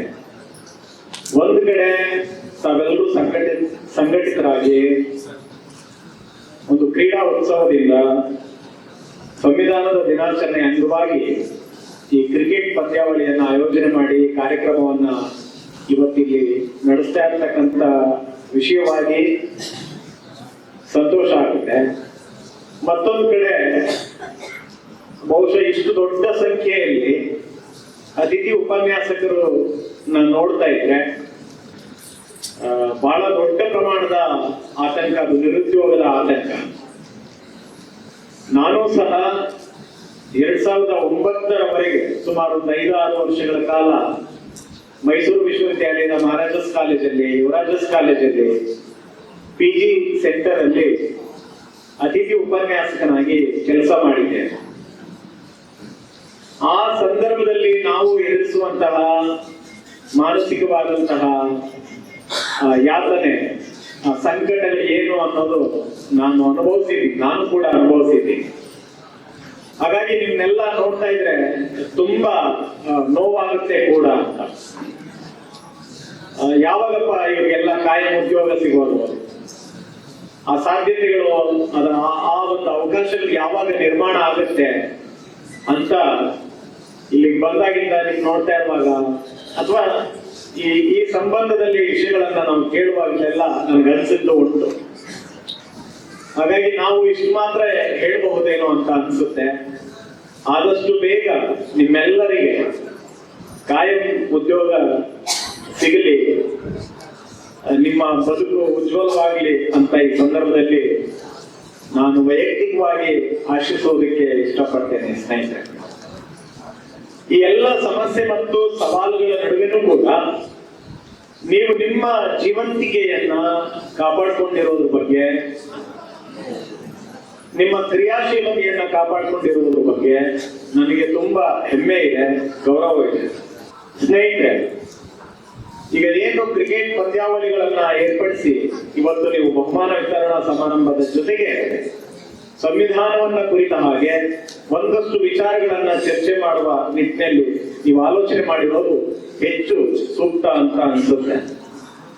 ಇತ್ತೀಚೆಗೆ ಆಕಾಶ್ ಸಿಂಗ್ ರಾಥೋರ್ ಅನ್ನುವಂಥವರು ಬಿಕಮಿಂಗ್ ಬಾಬಾ ಸಾಹೇಬ್ ಅನ್ನುವ ಬಹಳ ಅತ್ಯಮೂಲ್ಯವಾದಂತಹ ಸಂಶೋಧನಾ ಕೃತಿಯನ್ನ ರಚನೆ ಮಾಡಿದ್ದಾರೆ. ನಾವೆಲ್ಲರೂ ಅದನ್ನ ಓದಲೇಬೇಕು. ಆಕಾಶ್ ಸಿಂಗ್ ರಾಥೋರ್ ಅವರ ಬಿಕಮಿಂಗ್ ಬಾಬಾ ಸಾಹೇಬ್. ಬಹಳ ಇಂಪಾರ್ಟೆಂಟ್ ಆದಂತಹ ಟೆಕ್ಸ್ಟ್ ಅದು. ಅದರಲ್ಲಿ ಬಾಬಾ ಸಾಹೇಬರ ಅಧಿಕೃತವಾದಂತಹ ಬದುಕಿನ ಅನೇಕ ಘಟನೆಗಳನ್ನ ಕುರಿತು ಚರ್ಚೆ ಮಾಡುವ ಸಂದರ್ಭದಲ್ಲಿ ಅವರ ಬಾಲ್ಯದ ದಿನಗಳನ್ನ ಕುರಿತು ಅವರು ಚರ್ಚೆ ಮಾಡುವಾಗ ರಾಥೋರ್ ಅವರ ಪುಸ್ತಕದಲ್ಲಿ ದಾಖಲೆ ಮಾಡ್ತಾರೆ. ಬಾಬಾ ಸಾಹೇಬ್ ಅಂಬೇಡ್ಕರ್ ಅವರು ವಿದ್ಯಾರ್ಥಿಯಾಗಿದ್ದಾಗ, ಚಿಕ್ಕ ಹುಡುಗನಾಗಿದ್ದಾಗ ಕ್ರಿಕೆಟಿನ ಬಗ್ಗೆ ಬಹಳ ಆಸಕ್ತಿ ಇತ್ತು ಅವರಿಗೆ. ಆಗಾಗ ಅವರು ಕ್ರಿಕೆಟ್ ಆಡ್ತಾ ಇದ್ರು ಅನ್ನುವ ಸಂಗತಿಯನ್ನ ಆಕಾಶ್ ಸಿಂಗ್ ರಾಥೋರ್ ಅಲ್ಲಿ ಉಲ್ಲೇಖ ಮಾಡ್ತಾರೆ. ಕ್ರೀಡೆ ಬಗ್ಗೆ ಬಾಬಾ ಸಾಹೇಬ್ ಕೂಡ ಆಸಕ್ತಿ ಇತ್ತು ಅಂತ, ಕ್ರಿಕೆಟ್ ಜೊತೆ ಹಾಕಿಯ ಬಗ್ಗೆ ಕೂಡ ಅವರಿಗೆ ಆಸಕ್ತಿ ಇತ್ತು ಅನ್ನೋದನ್ನ ನಾವು ಓದಿದ್ದೇವೆ. ನಾವು ಕ್ರೀಡೆಯನ್ನ ಸಂವಿಧಾನ ದಿನಾಚರಣೆ ಅಂಗವಾಗಿ ಆಯೋಜನೆ ಮಾಡಿ ಬಹುಮಾನ ಸ್ವೀಕರಿಸುವ ಈ ಸಂದರ್ಭದಲ್ಲಿ ಕೇವಲ ಉತ್ಸಾಹದಲ್ಲಿ ಮೈಮರೆಯದೆ ಅದರ ಜೊತೆಗೇನೆ ಸಂವಿಧಾನದ ಬಗ್ಗೆ, ಸಂವಿಧಾನ ಅಥವಾ ನಮ್ಮ ಭಾರತೀಯ ಪ್ರಜಾಪ್ರಭುತ್ವ ವ್ಯವಸ್ಥೆ ಎದುರಿಸುತ್ತಿರುವಂತಹ ಆತಂಕಗಳ ಬಗ್ಗೆ, ಸವಾಲುಗಳ ಬಗ್ಗೆ ನಾವು ತುಂಬಾ ಗಂಭೀರವಾಗಿ ಯೋಚನೆ ಮಾಡಬೇಕಾಗಿದೆ ಅಂತ ಅನ್ಸುತ್ತೆ ಸ್ನೇಹಿತರೆ. ಬಹುಶಃ ಇವತ್ತು ನಮ್ಮ ಮುಂದೆ ನಿರುದ್ಯೋಗದ ಸಮಸ್ಯೆ ಬಹಳ ದೊಡ್ಡ ಪ್ರಮಾಣದಲ್ಲಿ ಇಡೀ ದೇಶವನ್ನ ಆವರಿಸಿಕೊಂಡಿರ್ತಕ್ಕಂತಹ ಈ ಸಂದರ್ಭದಲ್ಲಿ ಆ ಸಮಸ್ಯೆ ಆ ದೊಡ್ಡ ಪ್ರಮಾಣದಲ್ಲಿ ಬೆಳೆಯೋದಕ್ಕೆ ನಾವು ಕಳೆದ 75 ವರ್ಷಗಳಲ್ಲಿ ಸಂವಿಧಾನವನ್ನ ಕಡೆಗಣಿಸಿರುವುದು ಕೂಡ ಅದಕ್ಕೆ ಕಾರಣವೇನೋ ಅಂತ ಅನಿಸುತ್ತೆ. ಸಂವಿಧಾನವನ್ನ ಸರಿಯಾಗಿ ಅನುಷ್ಠಾನಗೊಳಿಸದೇ ಇರುವ ಕಾರಣನೂ ಕೂಡ ಈ ನಿರುದ್ಯೋಗಕ್ಕೆ ಮೂಲವಾಗಿದೆ ಅಂತ ಅನಿಸುತ್ತೆ. ಹಾಗಂತ ಕಳೆದ 75 ವರ್ಷಗಳಲ್ಲಿ ಸಂವಿಧಾನವನ್ನ ನಾವು ಅರ್ಥ ಮಾಡಿಕೊಂಡಿದ್ದೀವಾ, ಸರಿಯಾದ ರೀತಿಯಲ್ಲಿ ಅನುಷ್ಠಾನಗೊಳಿಸಿದ್ದೀವಾ, ಅಥವಾ ಸಂವಿಧಾನ ಈ 75 ವರ್ಷಗಳಲ್ಲಿ ಸರಿಯಾದ ರೀತಿಯಲ್ಲಿ ಅನುಷ್ಠಾನಗೊಳ್ಳದೇ ಇರುವುದಕ್ಕೆ, ಜಾರಿಗೊಳ್ಳದೇ ಇರುವುದಕ್ಕೆ, ಅದರ ಆಶಯಗಳು ಕ್ರಿಯಾಶೀಲವಾಗಿ ಅನುಷ್ಠಾನಗೊಳ್ಳದೇ ಇರುವುದಕ್ಕೆ ಇರಬಹುದಾದಂತ ತೊಡಕುಗಳೇನು, ಸಮಸ್ಯೆಗಳೇನು, ಅದು ತಾನೇ ತಾನಾಗಿ ಸ್ವಾಭಾವಿಕವಾಗಿ ನಿರ್ಮಾಣಗೊಂಡ ಸಮಸ್ಯೆಗಳ ಅಥವಾ ಉದ್ದೇಶಪೂರ್ವಕವಾಗಿ ಪ್ರೀ ಪ್ಲಾನ್ಡ್ ಆಗಿ ಆ ಸಮಸ್ಯೆಗಳನ್ನ ಸೃಷ್ಟಿ ಮಾಡಲಾಗಿದೆಯಾ ಅನ್ನುವಂಥದ್ದನ್ನು ಕೂಡ ನಾವು ಯೋಚನೆ ಮಾಡಬೇಕಾಗಿದೆ. ಬಹುಶಃ ನಮ್ಗೆಲ್ಲರಿಗೂ ಕೂಡ ಅದರ ಬಗ್ಗೆ ಅರಿವಿದೆ, ಇಲ್ಲ ಅಂತಲ್ಲ. ಸಂವಿಧಾನ ಈ ದೇಶಕ್ಕೆ ಸಮರ್ಪಣೆಗೊಂಡಾಗಿನಿಂದಲೂ ಕೂಡ ಅದಕ್ಕಿಂತ ಪೂರ್ವದಲ್ಲಿ ಸಂವಿಧಾನ ರಚನಾ ಸಮಿತಿ ರಚನೆಗೊಂಡ ಮೇಲೆ ಬಾಬಾ ಸಾಹೇಬ್ ಅಂಬೇಡ್ಕರ್ ಅವರು ಆ ಸಂವಿಧಾನ ರಚನಾ ಸಮಿತಿಗೆ ಆಯ್ಕೆಗೊಳ್ಳುವ ಪ್ರಕ್ರಿಯೆಗಳು ಶುರುವಾದ ಆರಂಭದಿಂದಲೂ ಕೂಡ ಸಂವಿಧಾನ ವಿರೋಧಿಯಾದಂತಹ ಧೋರಣೆಗಳು, ಚಟುವಟಿಕೆಗಳು ನಿರಂತರವಾಗಿ ನಡೀತಾನೆ ಇದ್ದಾವೆ. ಇವತ್ತಿನವರೆಗೂ ಕೂಡ, ಕಳೆದ 75 ವರ್ಷಗಳಿಂದ ಇವತ್ತಿನವರೆಗೂ ಕೂಡ ಸಂವಿಧಾನ ವಿರೋಧಿ ಧೋರಣೆಗಳು ಬಹಳ ಕ್ರಿಯಾಶೀಲವಾಗಿ ಕೆಲಸ ಮಾಡ್ತಾನೆ ಇದ್ದಾರೆ. ಸಂವಿಧಾನ ವಿರೋಧಿ ಧೋರಣೆಯ ಆ ಕ್ರಿಯಾಶೀಲ ಚಟುವಟಿಕೆಗಳೇ ಕಳೆದ 75 ವರ್ಷಗಳಲ್ಲಿ ಸಂವಿಧಾನ ಸರಿಯಾದ ರೀತಿಯಲ್ಲಿ ಅನುಷ್ಠಾನಗೊಳ್ಳದೇ ಇರುವುದಕ್ಕೆ ಕಾರಣವಾಗಿದೆ. ಸಂವಿಧಾನದ ಆಶಯಗಳು ಈಡೇರದೆ ಇರುವುದಕ್ಕೆ ಕಾರಣವಾಗಿದೆ. ಆ ಎಲ್ಲದರ ಕಾರಣವಾಗಿ, ಪರಿಣಾಮವಾಗಿ ಇವತ್ತು ನಾವು ನಿರುದ್ಯೋಗದ ಸಮಸ್ಯೆಗಳನ್ನ ಎದುರಿಸ್ತಾ ಇದ್ದೀವಿ. ಸಂವಿಧಾನವನ್ನ ಎಲ್ಲ ರೀತಿಯಲ್ಲೂ ಬಲಹೀನಗೊಳಿಸುವ ಹಿನ್ನೆಲೆಯಲ್ಲಿ, ಅದರ ಅರ್ಥವನ್ನೇ ಒಂದು ರೀತಿಯಲ್ಲಿ ಅಪವ್ಯಾಖ್ಯಾನಿಸುವ ಹಿನ್ನೆಲೆಯಲ್ಲಿ ಮೂಡಿಸಿದಂತ ಅನೇಕ ಷಡ್ಯಂತ್ರಗಳಲ್ಲಿ ಬಹಳ ದೊಡ್ಡ ಷಡ್ಯಂತ್ರ ಯಾವುದು ಅಂದ್ರೆ ನಮಗೆ ಖಾಸಗೀಕರಣ ಅಂತ ಅನ್ಸುತ್ತೆ. ಸಂವಿಧಾನದ ಶಕ್ತಿಯನ್ನ ಕುಂದಿಸುವ ಕಾರಣಕ್ಕಾಗಿ ಖಾಸಗೀಕರಣ ಇಡೀ ದೇಶದಲ್ಲಿ ದೊಡ್ಡ ಪ್ರಮಾಣದಲ್ಲಿ ಅದು ಬಹಳ ಪರಿಣಾಮಕಾರಿಯಾಗಿ ಕೆಲಸ ಮಾಡ್ತಾ ಇದೆ ಅಂತ ಅನ್ಸುತ್ತೆ. ಅದರ ಪರಿಣಾಮವನ್ನೇ ನಾವು ನಿರುದ್ಯೋಗದ ಸಮಸ್ಯೆಯನ್ನಾಗಿಯೋ ಅಥವಾ ಸಾಮಾಜಿಕ ಸಮಸ್ಯೆಯನ್ನಾಗಿಯೋ, ಶೈಕ್ಷಣಿಕ ಸಮಸ್ಯೆಯನ್ನಾಗಿಯೋ, ಅಥವಾ ಆರೋಗ್ಯದ ವೈದ್ಯಕೀಯ ಕ್ಷೇತ್ರದಲ್ಲಿನ ಸಮಸ್ಯೆಗಳನ್ನಾಗಿಯೋ ಇವತ್ತು ನಾವು ಎದುರಿಸ್ತಾ ಇದ್ದೀವಿ ಅಂತ ಅನ್ಸುತ್ತೆ. ಬಾಬಾ ಸಾಹೇಬ್ ಅಂಬೇಡ್ಕರ್ ಬಹಳ ಪ್ರಜ್ಞಾಪೂರ್ವಕವಾಗಿ ತುಂಬಾ ಎಚ್ಚರಿಕೆಯಿಂದಲೇ ಸಂವಿಧಾನ ರಚನಾ ಸಮಿತಿಯಲ್ಲಿ ನಾನು ಪಾಲ್ಗೊಳ್ಳಬೇಕು, ಅದರಲ್ಲಿ ನಾನು ಭಾಗವಹಿಸಬೇಕು ಅಂತ ಯೋಚನೆ ಮಾಡಿ. ಹಾಗೆ ಯೋಚನೆ ಮಾಡುವಾಗ ಬಾಬಾ ಸಾಹೇಬ್ ಅಂಬೇಡ್ಕರ್ ಅವರ ಮನಸ್ಸಿನಲ್ಲಿದ್ದಂತ ಪ್ರಬಲವಾದಂತಹ ಕಾರಣ ಉದ್ದೇಶ ಒಂದೇ ಆಗಿತ್ತು. ಅದೇನು ಅಂದ್ರೆ ಸಂವಿಧಾನ ರಚನಾ ಸಮಿತಿಯಲ್ಲಿ ನಾನು ಪಾಲ್ಗೊಳ್ಳಬೇಕು. ಯಾಕಾಗಿ ಅಂದ್ರೆ ನನ್ನ ಸಮುದಾಯದ ಹಿತ ಕಾಯುವ ಕಾರಣಕ್ಕಾಗಿ ಅಂತ, ನನ್ನ ಸಮುದಾಯದ ಪ್ರತಿನಿಧಿಯಾಗಿ ನಾನು ನನ್ನ ಸಮುದಾಯದ ಹಕ್ಕು ಬಾಧ್ಯತೆಗಳನ್ನ ಅಲ್ಲಿ ಕಾಪಾಡುವ ಕಾರಣಕ್ಕಾಗಿ ನಾನು ಸಂವಿಧಾನ ರಚನಾ ಸಮಿತಿಗೆ ಹೋಗ್ಲೇಬೇಕು, ಅದು ಅನಿವಾರ್ಯ ಅಗತ್ಯ ಅನ್ನೋದನ್ನ ಯೋಚನೆ ಮಾಡಿ. ಬಾಬಾ ಸಾಹೇಬ್ ಅಂಬೇಡ್ಕರ್ ಅವರು ಕಾನ್ಸ್ಟಿಟ್ಯೂಷನ್ ಅಸೆಂಬ್ಲಿ ಡಿಬೇಟ್ ಒಳಗಡೆ ತಾವೆಲ್ಲರೂ ದಯಮಾಡಿ ಕರ್ನಾಟಕ ಸರ್ಕಾರ 10 ಸಂಪುಟಗಳಲ್ಲಿ ಕಾನ್ಸ್ಟಿಟ್ಯೂಷನ್ ಅಸೆಂಬ್ಲಿ ಡಿಬೇಟ್ ನಲ್ಲಿ ನಡೆದಂತ ಎಲ್ಲ ಚರ್ಚೆಗಳನ್ನ ಕನ್ನಡದಲ್ಲಿ ತಂದಿದೆ, 10 ಸಂಪುಟಗಳಲ್ಲಿ ತಂದಿದೆ. ಅದನ್ನ ತಾವೆಲ್ಲರೂ ದಯಮಾಡಿ ಓದ್ತೇವೆ. ಆ ಒಂದು ಐತಿಹಾಸಿಕವಾದಂತಹ ಆ ಭಾಷಣಗಳಲ್ಲಿ ಬಾಬಾ ಸಾಹೇಬ್ ಅಂಬೇಡ್ಕರ್ ಬಹಳ ಅತ್ಯಮೂಲ್ಯವಾದಂತಹ ಸಂಗತಿಗಳನ್ನ ಕುರಿತು ಚರ್ಚೆ ಮಾಡಿದ್ದಾರೆ. ಸಂವಿಧಾನ ರಚನಾ ಸಮಿತಿಗೆ ಆಯ್ಕೆಯಾಗುವಾಗ ಮುಂಬೈನಲ್ಲಿ ಅವರು ಚುನಾವಣೆಗೆ ಸ್ಪರ್ಧಿಸಿದ್ದು, ಸೋತಿದ್ದು, ಪಶ್ಚಿಮ ಬಂಗಾಳದಿಂದ ಗೆದ್ದಿದ್ದು, ಇವೆಲ್ಲ ತಮಗೆ ಗೊತ್ತೇ ಇದೆ. ಸಂವಿಧಾನ ರಚನಾ ಸಮಿತಿಗೆ ಹೋದಾಗ ಅವರನ್ನ ಇಡೀ ಸಂವಿಧಾನ ರಚನಾ ಸಮಿತಿ ಅವರನ್ನ ಕರಡು ರಚನಾ ಸಮಿತಿಯ ಅಧ್ಯಕ್ಷರನ್ನಾಗಿ ನೇಮಕ ಮಾಡಿದಾಗ ತುಂಬಾ ಆಶ್ಚರ್ಯಚಕಿತರಾಗ್ತಾರೆ ಬಾಬಾ ಸಾಹೇಬ್ ಅಂಬೇಡ್ಕರ್. ಆಗ ಅವರು ಸ್ಪೀಚ್ ನಲ್ಲಿ ಮಾತಾಡ್ತಾರೆ, ನಾನು ಸಂವಿಧಾನ ರಚನಾ ಸಮಿತಿಗೆ ಬರಬೇಕು ಅಂತ ಪ್ರಯತ್ನ ಪಟ್ಟಿದ್ದರ ಏಕೈಕ ಉದ್ದೇಶ ನನ್ನ ಸಮುದಾಯದ ಹಿತ ಕಾಯಬೇಕೆನ್ನುವ ಕಾರಣಕ್ಕಾಗಿ, ಅವರ ಹಕ್ಕು ಬಾಧ್ಯತೆಗಳನ್ನ ಕಾಪಾಡಬೇಕೆನ್ನುವ ಕಾರಣಕ್ಕಾಗಿ ನಾನು ಈ ಸಂವಿಧಾನ ರಚನಾ ಸಮಿತಿಗೆ ನಾನು ಪ್ರವೇಶ ಮಾಡಿದೆ. ಆದ್ರೆ ಇಡೀ ಸಂವಿಧಾನ ರಚನಾ ಸಮಿತಿಯಲ್ಲಿದ್ದ ಎಲ್ಲ ಅಧ್ಯಕ್ಷರು, ಸದಸ್ಯರೆಲ್ಲರೂ ನನ್ನ ಮೇಲೆ ಭರವಸೆ ಇಟ್ಟು ನನ್ನನ್ನ ಗರುಡ ರಚನಾ ಸಮಿತಿಗೆ ಅಧ್ಯಕ್ಷನನ್ನಾಗಿ ಆಯ್ಕೆ ಮಾಡಿರೋದು ನನಗೆ ಆಶ್ಚರ್ಯ ತಂದಿದೆ, ನನಗೆ ವಿಸ್ಮಯವನ್ನ ತಂದಿದೆ. ಈ ಎಲ್ಲ ಸದಸ್ಯರು ಮತ್ತೆ ಅಧ್ಯಕ್ಷರು ನನ್ನ ಮೇಲೆ ಭರವಸೆ ಮತ್ತು ನಂಬಿಕೆಯನ್ನ ಇಟ್ಟು ಏನು ನನ್ನನ್ನ ಗರುಡ ರಚನಾ ಸಮಿತಿಯ ಅಧ್ಯಕ್ಷರನ್ನಾಗಿ ನೇಮಕ ಮಾಡಿದ್ದಾರೆ, ಅವರ ನಂಬಿಕೆಗೆ ನಾನು ಯಾವತ್ತೂ ಚ್ಯುತಿಬಾರದ ಹಾಗೆ ಅವರೆಲ್ಲರೂ ವಹಿಸಿರುವ ಈ ಜವಾಬ್ದಾರಿಯನ್ನ ಪ್ರಾಮಾಣಿಕವಾಗಿ ನಿರ್ವಹಿಸ್ತೇನೆ. ಇಡೀ ದೇಶದ ಹಿತ ಕಾಯುವ ದೃಷ್ಟಿಯಿಂದ ನಾನು ಆ ಕರ್ತವ್ಯವನ್ನು ನಿಭಾಯಿಸ್ತೇನೆ ಅಂತ ತುಂಬಾ ಕೃತಜ್ಞತೆಯಿಂದ ಮಾತುಗಳನ್ನ ಬಾಬಾ ಸಾಹೇಬ್ ಅಂಬೇಡ್ಕರ್ ಅವರು ಮಾತನಾಡಿದ್ದಾರೆ. ಈ ಹಿನ್ನೆಲೆಯಲ್ಲಿ ಇವಕ್ಕೂ ಕೂಡ ಕಳೆದ 75 ವರ್ಷಗಳಲ್ಲಿ ಸಂವಿಧಾನ ಸಮರ್ಪಣೆಯಾದಾಗಲೂ ಕೂಡ ಕೆಲವು ಮನುವಾದಿಗಳು, ಸಂವಿಧಾನ ವಿರೋಧಿಗಳು ಅದನ್ನ ಬಹಳ ತೀವ್ರವಾಗಿ ವಿರೋಧಿಸಿದ್ದು ಉಂಟು. ಇಲ್ಲೆಲ್ಲ ಪಾಶ್ಚಾತ್ಯ ಕಾನೂನುಗಳಿದ್ದಾವೆ, ನಮ್ಮ ಭಾರತೀಯ ಸಂಸ್ಕೃತಿ ಇದರಲ್ಲಿ ಇಲ್ಲ, ನಮ್ಮ ಭಾರತೀಯ ಸಮಾಜಕ್ಕೆ ಸಂಸ್ಕೃತಿಗೆ ಇದು ಹೊಂದಿಕೆ ಆಗಲ್ಲ ಅಂತ ವಿರೋಧಿಸಿದ ಮನುವಾದಿ ಚಿಂತನೆಯ ಚರಿತ್ರೆ ಕೂಡ ನಮಗೆ ಗೊತ್ತಿದೆ. ಸಂವಿಧಾನ ಸಮರ್ಪಣೆಗೊಂಡಾಗ ಯಾವ ಮನುವಾದಿ ಚಿಂತನೆಗಳು ಇದನ್ನ ವಿರೋಧ ಮಾಡಿದ್ರು, ಆ ತಲೆಮಾರಿನ ಪರಂಪರೆಯವರ ಇವತ್ತು ಕೂಡ ಸಂವಿಧಾನದ ವಿರುದ್ಧ ತನ್ನ ಷಡ್ಯಂತ್ರವನ್ನ ಹಿಡಿತಾನೇ ಇದೆ. ಹಾಗೇನೆ ಸಂವಿಧಾನದ ಚಾರಿತ್ರಿಕ ಸತ್ಯಗಳನ್ನ ಮರೆಮಾಚುತ್ತಾ ನಮ್ಮ ಸೋಷಿಯಲ್ ಮೀಡಿಯಾವನ್ನ ಅಥವಾ ಸಾಮಾಜಿಕ ಜಾಲತಾಣಗಳನ್ನ ಬಳಸ್ಕೊಳ್ತಾ ಸಂವಿಧಾನದ ವಿರುದ್ಧದ ಸುಳ್ಳುಗಳನ್ನ, ಅಪಪ್ರಚಾರಗಳನ್ನ ಬಿತ್ತಲಾಗ್ತಾ ಇದೆ. ಇದರ ಹಿಂದೆ ಮನುವಾದ ಬಹಳ ದೊಡ್ಡ ಪ್ರಮಾಣದಲ್ಲಿ ಕೆಲಸ ಮಾಡ್ತಾ ಇದೆ.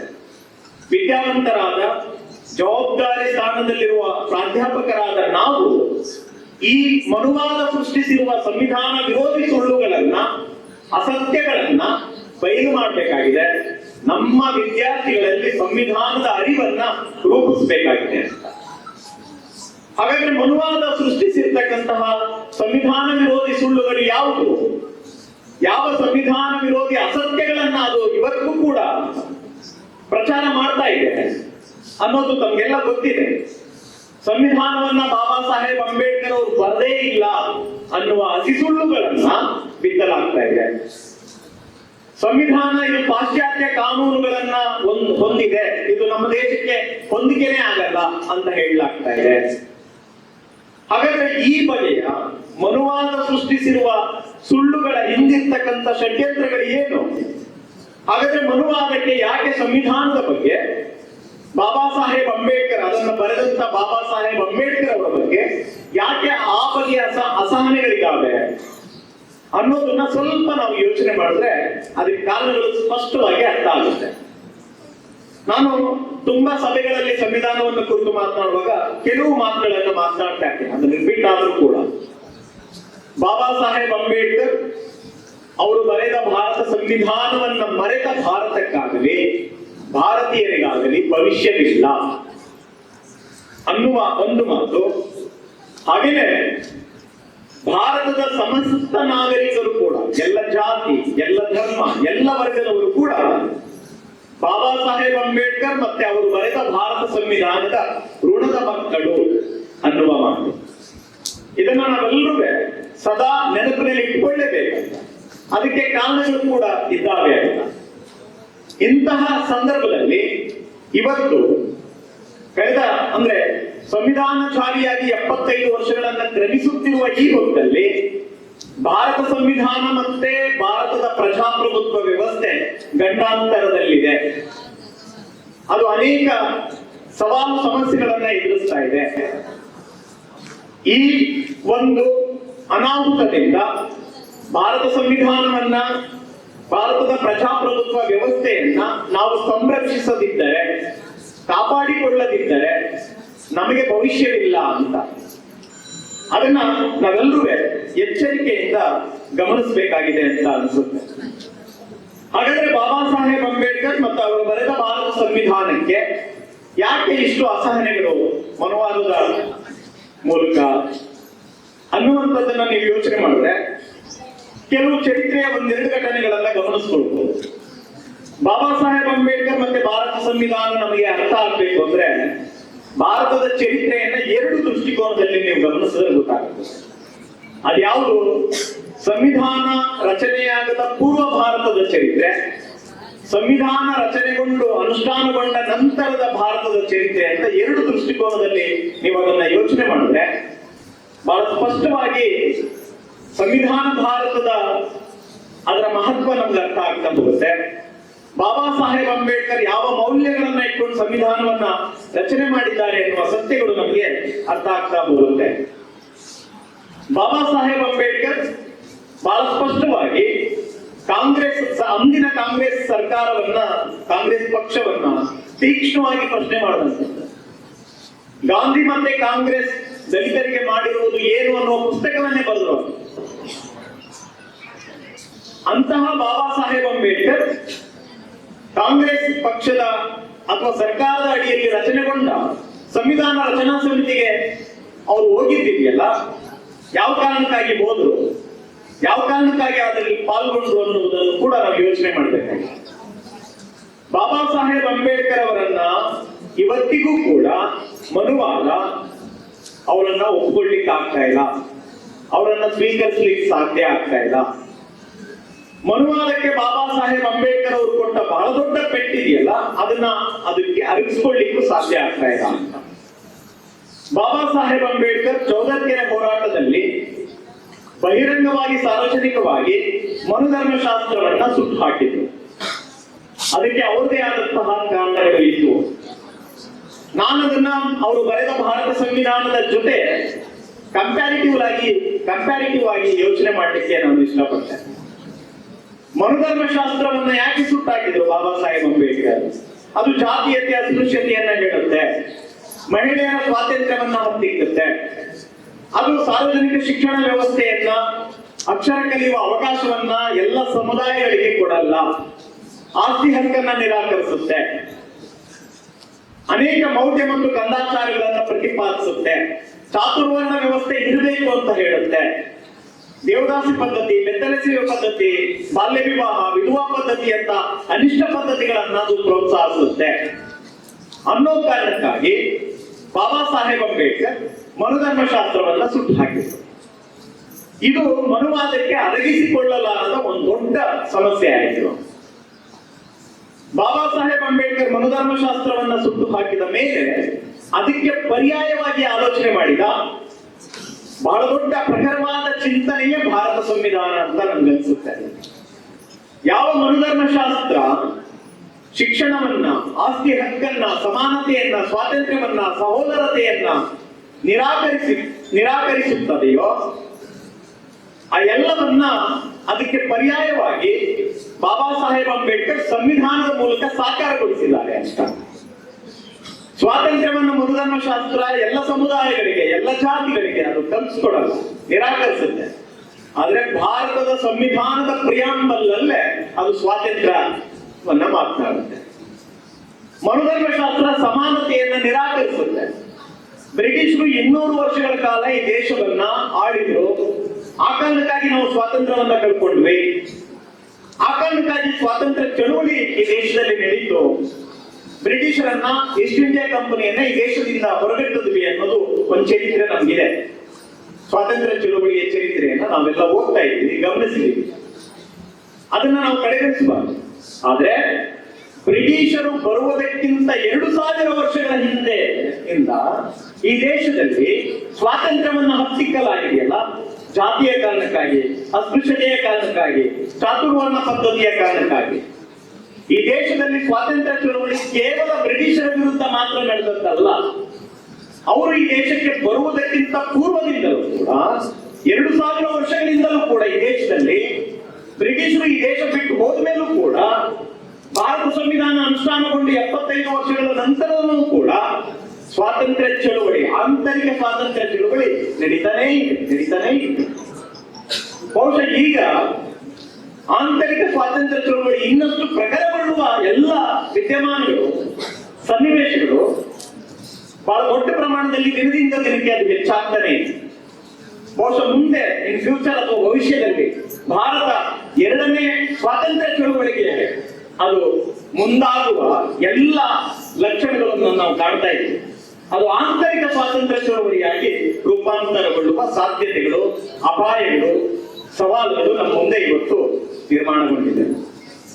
ಈ ಆಂತರಿಕ ಸ್ವಾತಂತ್ರ್ಯ ಚಳವಳಿ ಯಾವುದಕ್ಕಾಗಿ ನಡೀಬಹುದು ಅಂದ್ರೆ, ಬಹುಶಃ ಭಾರತ ಸಂವಿಧಾನದ ಉಳಿವಿಗಾಗಿ, ಭಾರತ ಸಂವಿಧಾನ ಕಲ್ಪಿಸಿಕೊಟ್ಟಿರುವ ಭಾರತದ ಪ್ರಜಾಪ್ರಭುತ್ವ ವ್ಯವಸ್ಥೆಯ ಉಳಿವಿಗಾಗಿ ಭಾರತೀಯರು ತಮ್ಮವರ ವಿರುದ್ಧ, ತಮ್ಮವರ ಅನಿಸಿಕೊಂಡವರ ವಿರುದ್ಧವೇ ನಡೆಸಬಹುದಾದ 2ನೇ ಸ್ವಾತಂತ್ರ್ಯ ಚಳುವಳಿ ಅದಾಗಬಹುದೇನೋ ಅಂತ ಅನ್ನಿಸ್ತಾ ಇದೆ. ಹಾಗಾಗಿ ಸ್ನೇಹಿತರೆ, ಇದಕ್ಕೆ ಬಹಳ ದೊಡ್ಡ ಉದಾಹರಣೆ ಅಂದ್ರೆ ಮಹಾರಾಷ್ಟ್ರದಲ್ಲಿ ಮೊನ್ನೆ ಮುಂಬೈನಲ್ಲಿ ಜನವರಿ 26ನೇ ತಾರೀಕು ಸಂವಿಧಾನ ದಿನಾಚರಣೆಯ ಸಭೆ ಒಳಗಡೆ ಒಬ್ಬ ಸಚಿವರು ಇಡೀ ತಮ್ಮ ಭಾಷಣದಲ್ಲಿ ಬಾಬಾ ಸಾಹೇಬ್ ಅಂಬೇಡ್ಕರ್ ಅವರ ಹೆಸರನ್ನ ಪ್ರಸ್ತಾಪ ಮಾಡದೇ ಇದ್ದಾಗ, ಅಲ್ಲಿ ಅಧಿಕಾರದಲ್ಲಿದ್ದಂತ ಅಥವಾ ನೌಕರಿ ಮಾಡ್ತಾ ಇದ್ದಂತ ಒಬ್ಬ ಹೆಣ್ಣು ಮಗಳು ಅದನ್ನ ವಿರೋಧಿಸಿದ್ರು. ನೀವು ಕ್ಷಮೆ ಕೇಳಬೇಕು. ಸಂವಿಧಾನವನ್ನು ಬರೆದ ಬಾಬಾ ಸಾಹೇಬರಿಗೆ ನೀವು ಅವಮಾನ ಮಾಡ್ತಾ ಇದ್ದೀರಿ ಜನಪ್ರತಿನಿಧಿಗಳಾಗಿ. ಮರುದಿನ ಸಚಿವರು ಕ್ಷಮೆ ಕೂಡ ಕೇಳಿದ್ರು. ಅದು ದೊಡ್ಡ ಪ್ರಮಾಣದಲ್ಲಿ ಚರ್ಚೆ ಆಗ್ತಾ ಇದೆ. ಸಂವಿಧಾನದ ಬಗ್ಗೆ ಹಿಂದೆಂದಿಗಿಂತಲೂ ಕಳೆದ 50 ವರ್ಷಗಳಿಂದ ದೊಡ್ಡ ಪ್ರಮಾಣದಲ್ಲಿ ಚರ್ಚೆ ಆಗ್ತಾ ಇದೆ. ಸಂವಿಧಾನದ ಪ್ರಿಯಾಂಬಲ್ ಶಾಲಾ ಕಾಲೇಜುಗಳಲ್ಲಿ ಓದಲಾಗ್ತಾ ಇದೆ. ಸಂವಿಧಾನದ ಬಗ್ಗೆ ಬಾಬಾ ಸಾಹೇಬ್ ಅಂಬೇಡ್ಕರ್ ಅವರು ಸಂವಿಧಾನಕ್ಕೆ ಕೊಟ್ಟ ಕೊಡುಗೆ ಏನು ಅನ್ನೋದ್ರ ಬಗ್ಗೆ ಜಾಗತಿಕ ಮಟ್ಟದಲ್ಲಿ ದೊಡ್ಡ ಪ್ರಮಾಣದಲ್ಲಿ ಚರ್ಚೆ ಆಗ್ತಾ ಇದೆ. ಇದೆಲ್ಲವನ್ನು ನಾವು ಸೂಕ್ಷ್ಮವಾಗಿ ಅರ್ಥ ಮಾಡ್ಕೊಳ್ಬೇಕಾಗಿದೆ ಅಂತ ಅನಿಸುತ್ತೆ ಸ್ನೇಹಿತರೆ.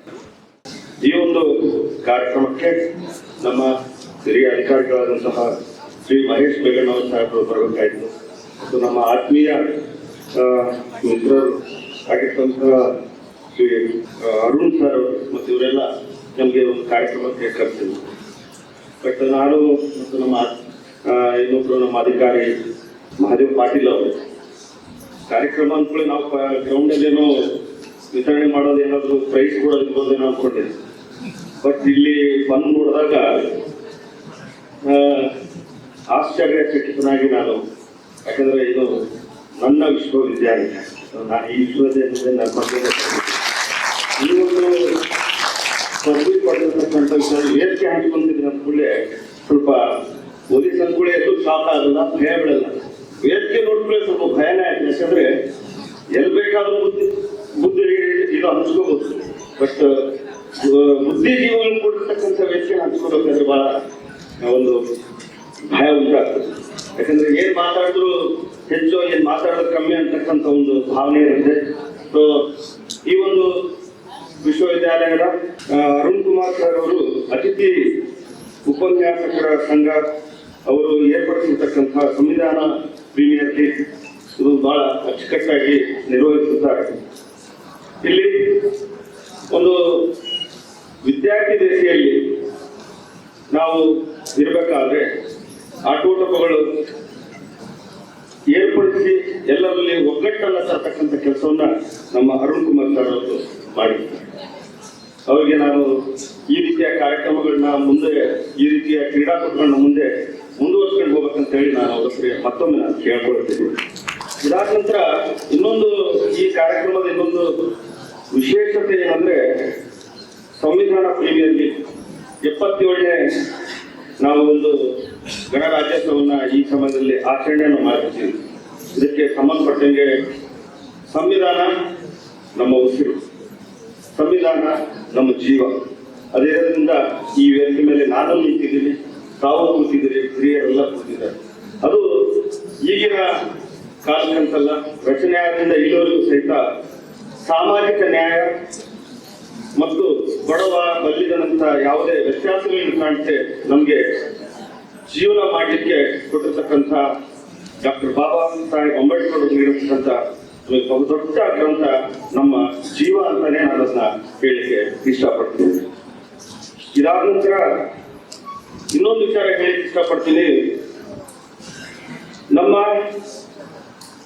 ಈ ಭಾಗದಲ್ಲಿ, ಹೈದರಾಬಾದ್ ಕರ್ನಾಟಕ ಭಾಗದಲ್ಲಿ ಇತ್ತೀಚಿನ ದಿನಗಳಲ್ಲಿ ವಿಶ್ವವಿದ್ಯಾಲಯಗಳು ಬಹಳ, ಹಂಪಿ ವಿಶ್ವವಿದ್ಯಾಲಯ ಆಗಿರ್ಬೋದು, ಕೃಷ್ಣದೇವರ ವಿಶ್ವವಿದ್ಯಾಲಯ ಆಗಿರ್ಬೋದು, ಆ ಟೈಮಲ್ಲಿ ನಾವು ಓದಬೇಕಾದ್ರೆ ಬಳ್ಳಾರಿ ಜಿಲ್ಲೆ ಮತ್ತು ಈ ಭಾಗದಲ್ಲೆಲ್ಲ ಗುಲ್ಬರ್ಗ ವಿಶ್ವವಿದ್ಯಾಲಯ ಒಂದೇ ನಮಗೆ.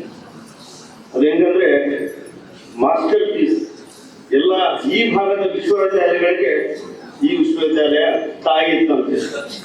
ಸೊ ಈ ವಿಶ್ವವಿದ್ಯಾಲಯ ನಮ್ಗೆಲ್ಲ ಒಂದು ನಾವು ಪದವಿಯನ್ನ ಪಡಲಿಕ್ಕೆ ಮತ್ತೆಲ್ಲ ಮಾಡೋದಕ್ಕೆ ನಮಗೆ ಬಹಳಷ್ಟು ಒಂದು ಬೆನ್ನೆಲುಬಾಗಿ ಈ ಭಾಗದ ಹಿಂದುಳಿದ ಪ್ರದೇಶ ಅಂತಕ್ಕಂಥ ಭಾಗದಲ್ಲಿ ಸರ್ಕಾರ ಮತ್ತು ಇಲ್ಲಿರ್ತಕ್ಕಂಥ ಉಪನ್ಯಾಸಕರು ಬಹಳ ಒಳ್ಳೆಯ ಒಂದು ಕೆಲಸವನ್ನ ನಮಗೆ ಜ್ಞಾನಾರ್ಜನೆಯನ್ನು ನೀಡುತ್ತಾರೆ. ಅವರಿಗೆ ತುಂಬು ಹೃದಯದ ಧನ್ಯವಾದಗಳನ್ನು ತಿಳಿಸಿದ ಅರುಣ್ ಕುಮಾರ್ ಸರ್ಗೂ ಮತ್ತು ನಮ್ಮ ವಿಶ್ವವಿದ್ಯಾಲಯದ ಕುಲಪತಿಗಳಿಗೂ ಎಲ್ಲರಿಗೂ ಸಹಿತ ನಾನು ಧನ್ಯವಾದ ತಿಳಿಸ್ತಾ, ನನಗೆ ಈ ವೇದಿಕೆ ಮೇಲೆ ಕರೆಸಿ ನನಗೆ ಸನ್ಮಾನ ಮಾಡಿ ನನಗೆ ಮಾತಾಡಲಿಕ್ಕೆ ಅವಕಾಶ ಮಾಡಿಕೊಟ್ಟ ತಮ್ಮೆಲ್ಲರಿಗೂ.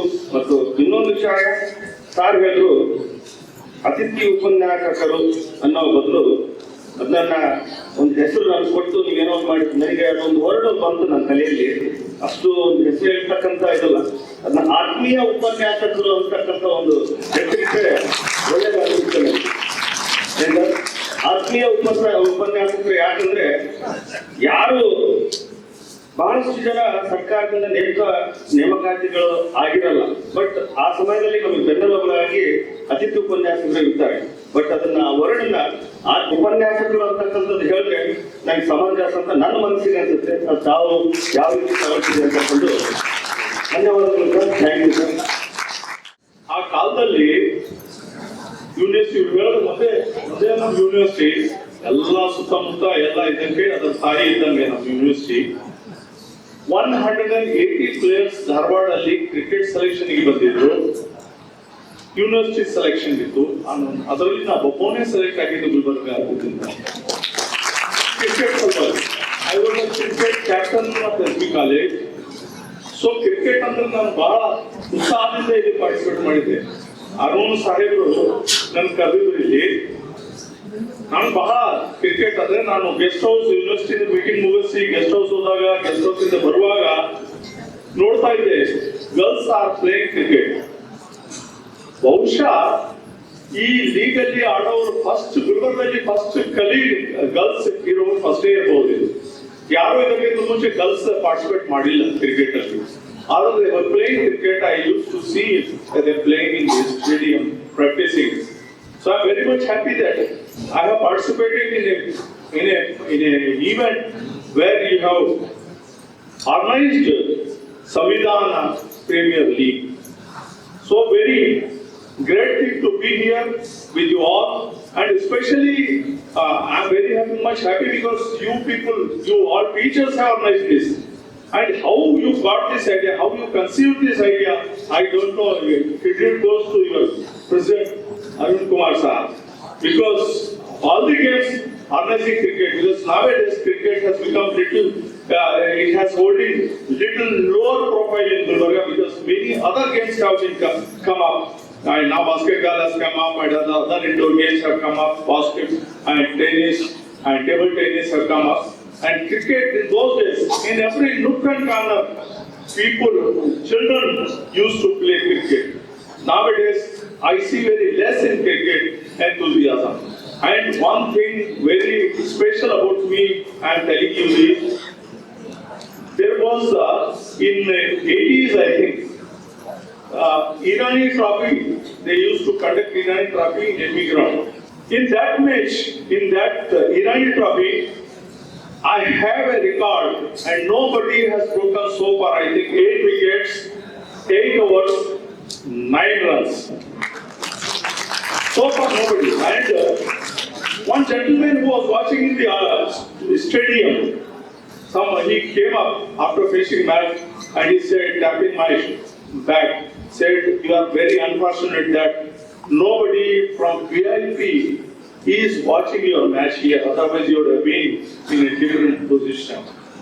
So Gulbarga is a very remote. Then it was remote. Now it has come to limelight. Then it was very much. And I have second record is I have played cricket in all my grounds, ME ground, Yamar Medical College, Police Ground, Haja Mandaral Stadium, MSK Mill, all SB College. So I represented SB College in all stadiums, all grounds. I played the match here in Gulbarga. So it is a very rare, I think. Joshi, one of the finest players in Gulbarga, he witnessed my match. He was in the other opposite team when I took 8 wickets in that match. Joshi was a wonderful player, and he is witness still.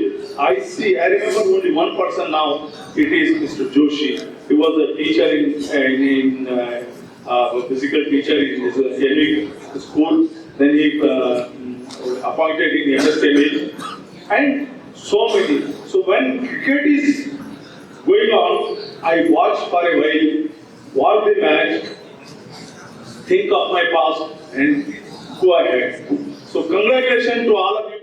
Gulbarga ವಿಶ್ವವಿದ್ಯಾಲಯದ ಅತಿಥಿ ಉಪನ್ಯಾಸಕರ ಸಂಘದಿಂದ ಸಂವಿಧಾನ ದಿನಾಚರಣೆ ಅಂಗವಾಗಿ ಸಂವಿಧಾನ premier league 2026 Gulbarga ವಿಶ್ವವಿದ್ಯಾಲಯದ ಪುರುಷ ಮತ್ತು ಮಹಿಳೆಯರ ಕ್ರಿಕೆಟ್ ಪಂದ್ಯಾವಳಿ ದಿನಾಂಕ 17/1/25ರಿಂದ 26/1/26ವರೆಗೆ ಅತ್ಯಂತ ವಿಜೃಂಭಣೆಯಿಂದ ಮತ್ತು ಉತ್ಸಾಹದಿಂದ ಕ್ರೀಡಾ ಮನೋಭಾವನೆಯಿಂದ ಸ್ಪರ್ಧೆಗಳನ್ನು ಮಾಡಿ ಸ್ಪರ್ಧೆಗಳಲ್ಲಿ ವಿಜೇತರಾಗಿದ್ದೀರಿ. ವಿಜೇತರಾದಂತಹ ಎಲ್ಲ ಪುರುಷ ಮತ್ತು ಮಹಿಳಾ ಕ್ರಿಕೆಟರ್ಗೆ ಅವರ ನಾಯಕರಿಗೆ ಅತ್ಯಂತ ಹೃತ್ಪೂರ್ವಕ ಅಭಿನಂದನೆಗಳನ್ನು ಅರ್ಪಿಸ್ತಾ ಇದ್ದೇನೆ. ಅದೇ ರೀತಿ ನಾನು ಈ ಗುಲ್ಬರ್ಗಾ ವಿಶ್ವವಿದ್ಯಾಲಯದಲ್ಲಿ 1983-84 ಇಸ್ವಿಯಲ್ಲಿ ವಿದ್ಯಾರ್ಥಿಯಾಗಿದ್ದೆ. ನಾನು ರಾಜ್ಯಶಾಸ್ತ್ರ ವಿಭಾಗದ ವಿದ್ಯಾರ್ಥಿ. ನನ್ನ ಜೊತೆ ಕಲಿತವರು ಈಗ ಗುಲ್ಬರ್ಗಾ ವಿಶ್ವವಿದ್ಯಾಲಯದ ಮುಖ್ಯಸ್ಥರು ಚಂದ್ರಕಾಂತ್ ಕ್ಯಾರ್ನೂರ್ ಸರ್ ಅವರು ಮತ್ತು ಈ ಒಂದು ಅಕೌಂಟ್ ವಿಭಾಗದಲ್ಲಿ ಕೇಳ್ಕೂರ್ ಸರ್ ಅವರು ನನ್ನ ಜೊತೆ ಕಲಿತಿದ್ರು ಮತ್ತು BM ಕನ್ನಡಿ ಅವರು ನನ್ನ ಜೊತೆ ಕಲಿತಿದ್ರು. ಆವಾಗ ಕೂಡ ನಾವು ವಿಶ್ವವಿದ್ಯಾಲಯದ ಆವರಣದಲ್ಲಿ ಯಾವ ರೀತಿ ತಾವು ಒಂದು ಕ್ರೀಡಾ ಮನೋಭಾವನೆಯಿಂದ, ಸ್ಪರ್ಧೆ ಮನೋಭಾವನೆಯಿಂದ, ಸಹೋದರತೆಯಿಂದ, ಅತ್ಯಂತ ಉತ್ಸಾಹದಿಂದ ಪ್ರತಿಯೊಂದು ಕ್ರೀಡೆಗಳಲ್ಲಿ, ಸಾಂಸ್ಕೃತಿಕ ಚಟುವಟಿಕೆಗಳಲ್ಲಿ, ಪಠ್ಯಗಳಲ್ಲಿ ನಾವು ಭಾಗವಹಿಸ್ತಾ ಇದ್ದೇವೆ.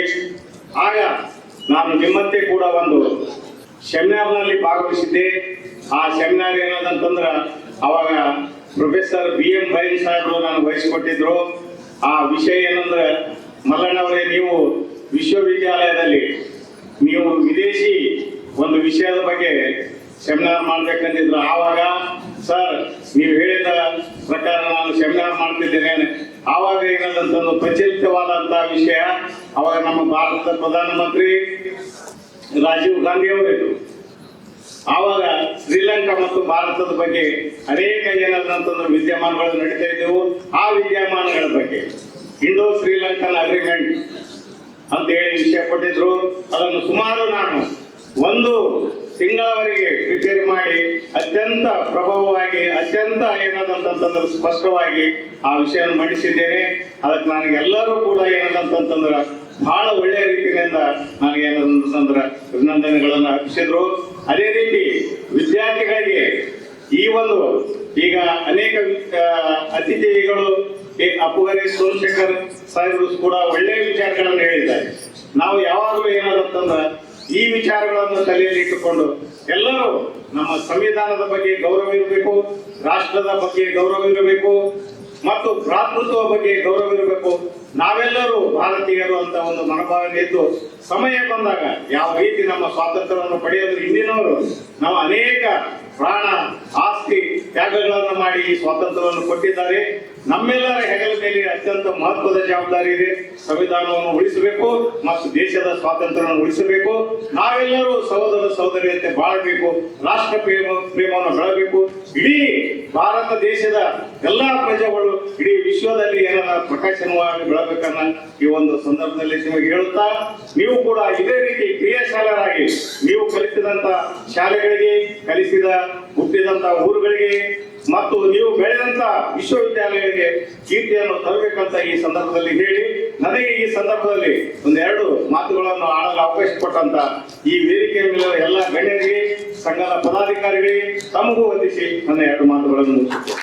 ಬುದ್ಧ ಬಸವ ಅಂಬೇಡ್ಕರ್ ಅವರನ್ನ ನೆನೆಯುತ್ತಾ ಗುಲ್ಬರ್ಗಾ ವಿಶ್ವವಿದ್ಯಾಲಯದ ಅತಿಥಿ ಉಪನ್ಯಾಸಕರ ಸಂಘದಿಂದ ಸಂವಿಧಾನ ಪ್ರೀಮಿಯರ್ ಲೀಗ್ ಆಯೋಜನೆ ಮಾಡಿರ್ತಕ್ಕಂಥ ಈ ಒಂದು ಕಾರ್ಯಕ್ರಮದ ಮೇಲೆ ಉದ್ಘಾಟಿಸಿ ನಿರ್ಗಮಿಸಿದಂತ ಶಶಿಕಾಂತ್ ಹುಲ್ಗೇರಿ ಸರ್ ಅವರೇ, ಈ ಒಂದು ಕಾರ್ಯಕ್ರಮ ಸ್ಟಾರ್ಟ್ ಆಗೋಕ್ಕೂ ಮುಂಚೆ 1-2 ದಿವಸ ಫೋನ್ ಮಾಡಿದ್ರು ನನಗೆ ಅಶೋಕ್ ದೊಡ್ಡಮನಿ ಮತ್ತೆ ಅರುಣ್ ಕುರ್ಣಿ, ಈ ತರ ಒಂದು ಕಾರ್ಯಕ್ರಮ ಮಾಡ್ತಿದ್ದೀನಿ ಸಂವಿಧಾನ ಪ್ರೀಮಿಯರ್ ಲೀಗ್ ಅಂತ. ನಾ ಏನ್ ಮಾತಾಡ್ಬೇಕು ಅಂತ ಅನ್ಕೊಂಡಿದ್ದೀನಿ. ಈಗಾಗಲೇ ಅಬ್ಬಿಕೆರೆ ಸೋಮಶೇಖರ್ ಸರ್ ಅವರು ಮಾತಾಡಿದ್ರು, ECP ಸರ್ ಅವರು ಮಾತಾಡಿದ್ರು, ನಾವು ವಿಸ್ತಾರವಾಗಿ ಮಾತಾಡೋದು. ಇವತ್ತು ಸಂವಿಧಾನ ಪ್ರೀಮಿಯರ್ ಲೀಗ್ ಏನಿದೆ ಅಲ್ಲ, ನವೆಂಬರ್ 26ರಿಂದ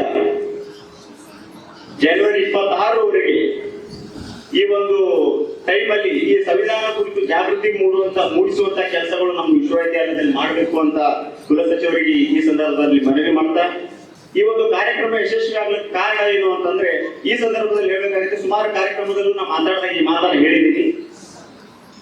ಅರುಣ್ ಕುರ್ಡೆ ಮತ್ತೆ ಅಶೋಕ್ ದೊಡ್ಡಮನಿ ಒಂದು ದೊಡ್ಡ ಸಮಸ್ಯೆ ಏನಿದೆ ನಮ್ಮ ವಿಶ್ವವಿದ್ಯಾಲಯದಲ್ಲಿ ಅಂತಂದ್ರೆ, ಇಲ್ಲಿವರೆಗೂ ಎಕ್ಸಾಮ್ ಸೆಷನ್ ಹೋದ್ರೆ UCMS ಅಲ್ಲಿ ಪ್ರಾಬ್ಲಮ್ ಇದೆ ಸರ್, ನಮ್ದು ಮಾರ್ಕ್ಸ್ ಕಾರ್ಡ್ ಪ್ರಿಂಟ್ ಆಗ್ತಿಲ್ಲ, ಪೆಂಡಿಂಗ್ ರಿಸಲ್ಟ್ ಅಂತ ಬರ್ತಿದೆ ಅಂತ. ಇವರಿಬ್ರು ಫೋನ್ ಮಾಡಿದ್ರೆ ಒಂದು ಭಯ ಏನು ಅಂತಂದ್ರೆ, ಇವತ್ತಿನವರೆಗೂ ವೈಯಕ್ತಿಕವಾಗಿ ಯಾವುದು ನನ್ನ ಕೆಲಸ ಇದೆ ಮಾಡ್ಕೊಡುವಂತ ಅವ್ರ ಹತ್ರ ನಮ್ಮ ಹತ್ರ ಬಂದಿಲ್ಲ ಅವರು. ಎರಡನೇದಾಗಿ ಏನ್ ಬಂದಿದಾರಲ್ಲ, ಜರ್ನಲಿಸಂ ಸ್ಟೂಡೆಂಟ್ಸ್ಗೆ ತೊಂದರೆ ಆಗ್ತಿದೆ, BA ಸ್ಟೂಡೆಂಟ್ಸ್ಗೆ ತೊಂದರೆ ಆಗ್ತಿದೆ ಅಂತ ಏನ್ ಬಂದು ಒಂದ್ರು ವೈಯಕ್ತಿಕ ಅವರು.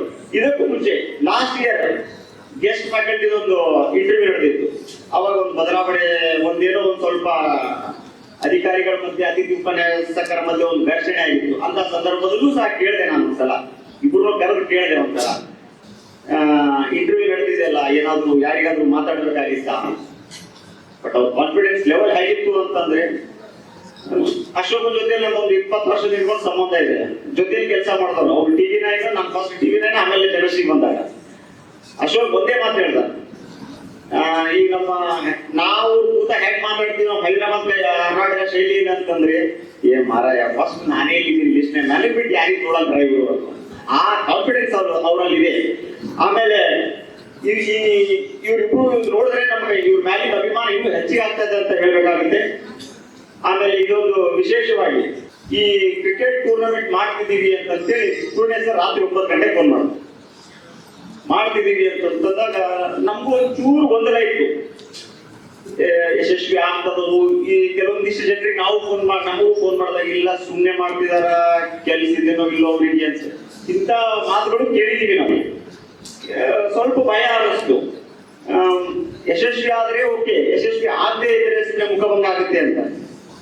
ಈ ಸನ್ನಿವೇಶದಲ್ಲಿ ಈ ಮಾತು ಹೇಳ್ಬೇಕು ಹೇಳಬಾರದು ಗೊತ್ತಿಲ್ಲ. ಹಿಂದೆ ರಾಮಾಯಣ ಸಂದರ್ಭದಲ್ಲಿ ರಾಮ ರಾವಣರಿಗೆ ಯುದ್ಧ ನಡೆದಿದ್ದಂತೆ. ಯುದ್ಧ ನಡೆದಿದ್ದ ಸಂದರ್ಭದಲ್ಲಿ ದೇವತೆಗಳೆಲ್ಲರೂ ಭೂಲೋಕದಲ್ಲಿ ನೋಡ್ತಿದ್ರಂತ, ಯಾರು ಗೆದ್ದಿದ್ದಾರೆ, ರಾಮ್ ಗೆದ್ದಿದ್ದಾನೆ ಇಲ್ಲ ರಾವಣ ಗೆದ್ದಿದ್ದಾನ ಅಂತ. ದೇವತೆಗಳು ದುಗುಡ ಏನು ಅಂತಂದ್ರೆ, ಈ ರಾಮನಿಗೆ ಜೈ ಅಂತಂದ್ರೆ ಒಂದ್ ವೇಳೆ ರಾವಣ ಗೆದ್ದ ಅಂತಂದ್ರೆ ರಾಮನಿಗೆ ಜೈ ಅಂದ್ರೆ ರಾವಣ ನಮ್ಮನ್ನು ಸುಮ್ಮನೆ ಬಿಡಲ್ಲ.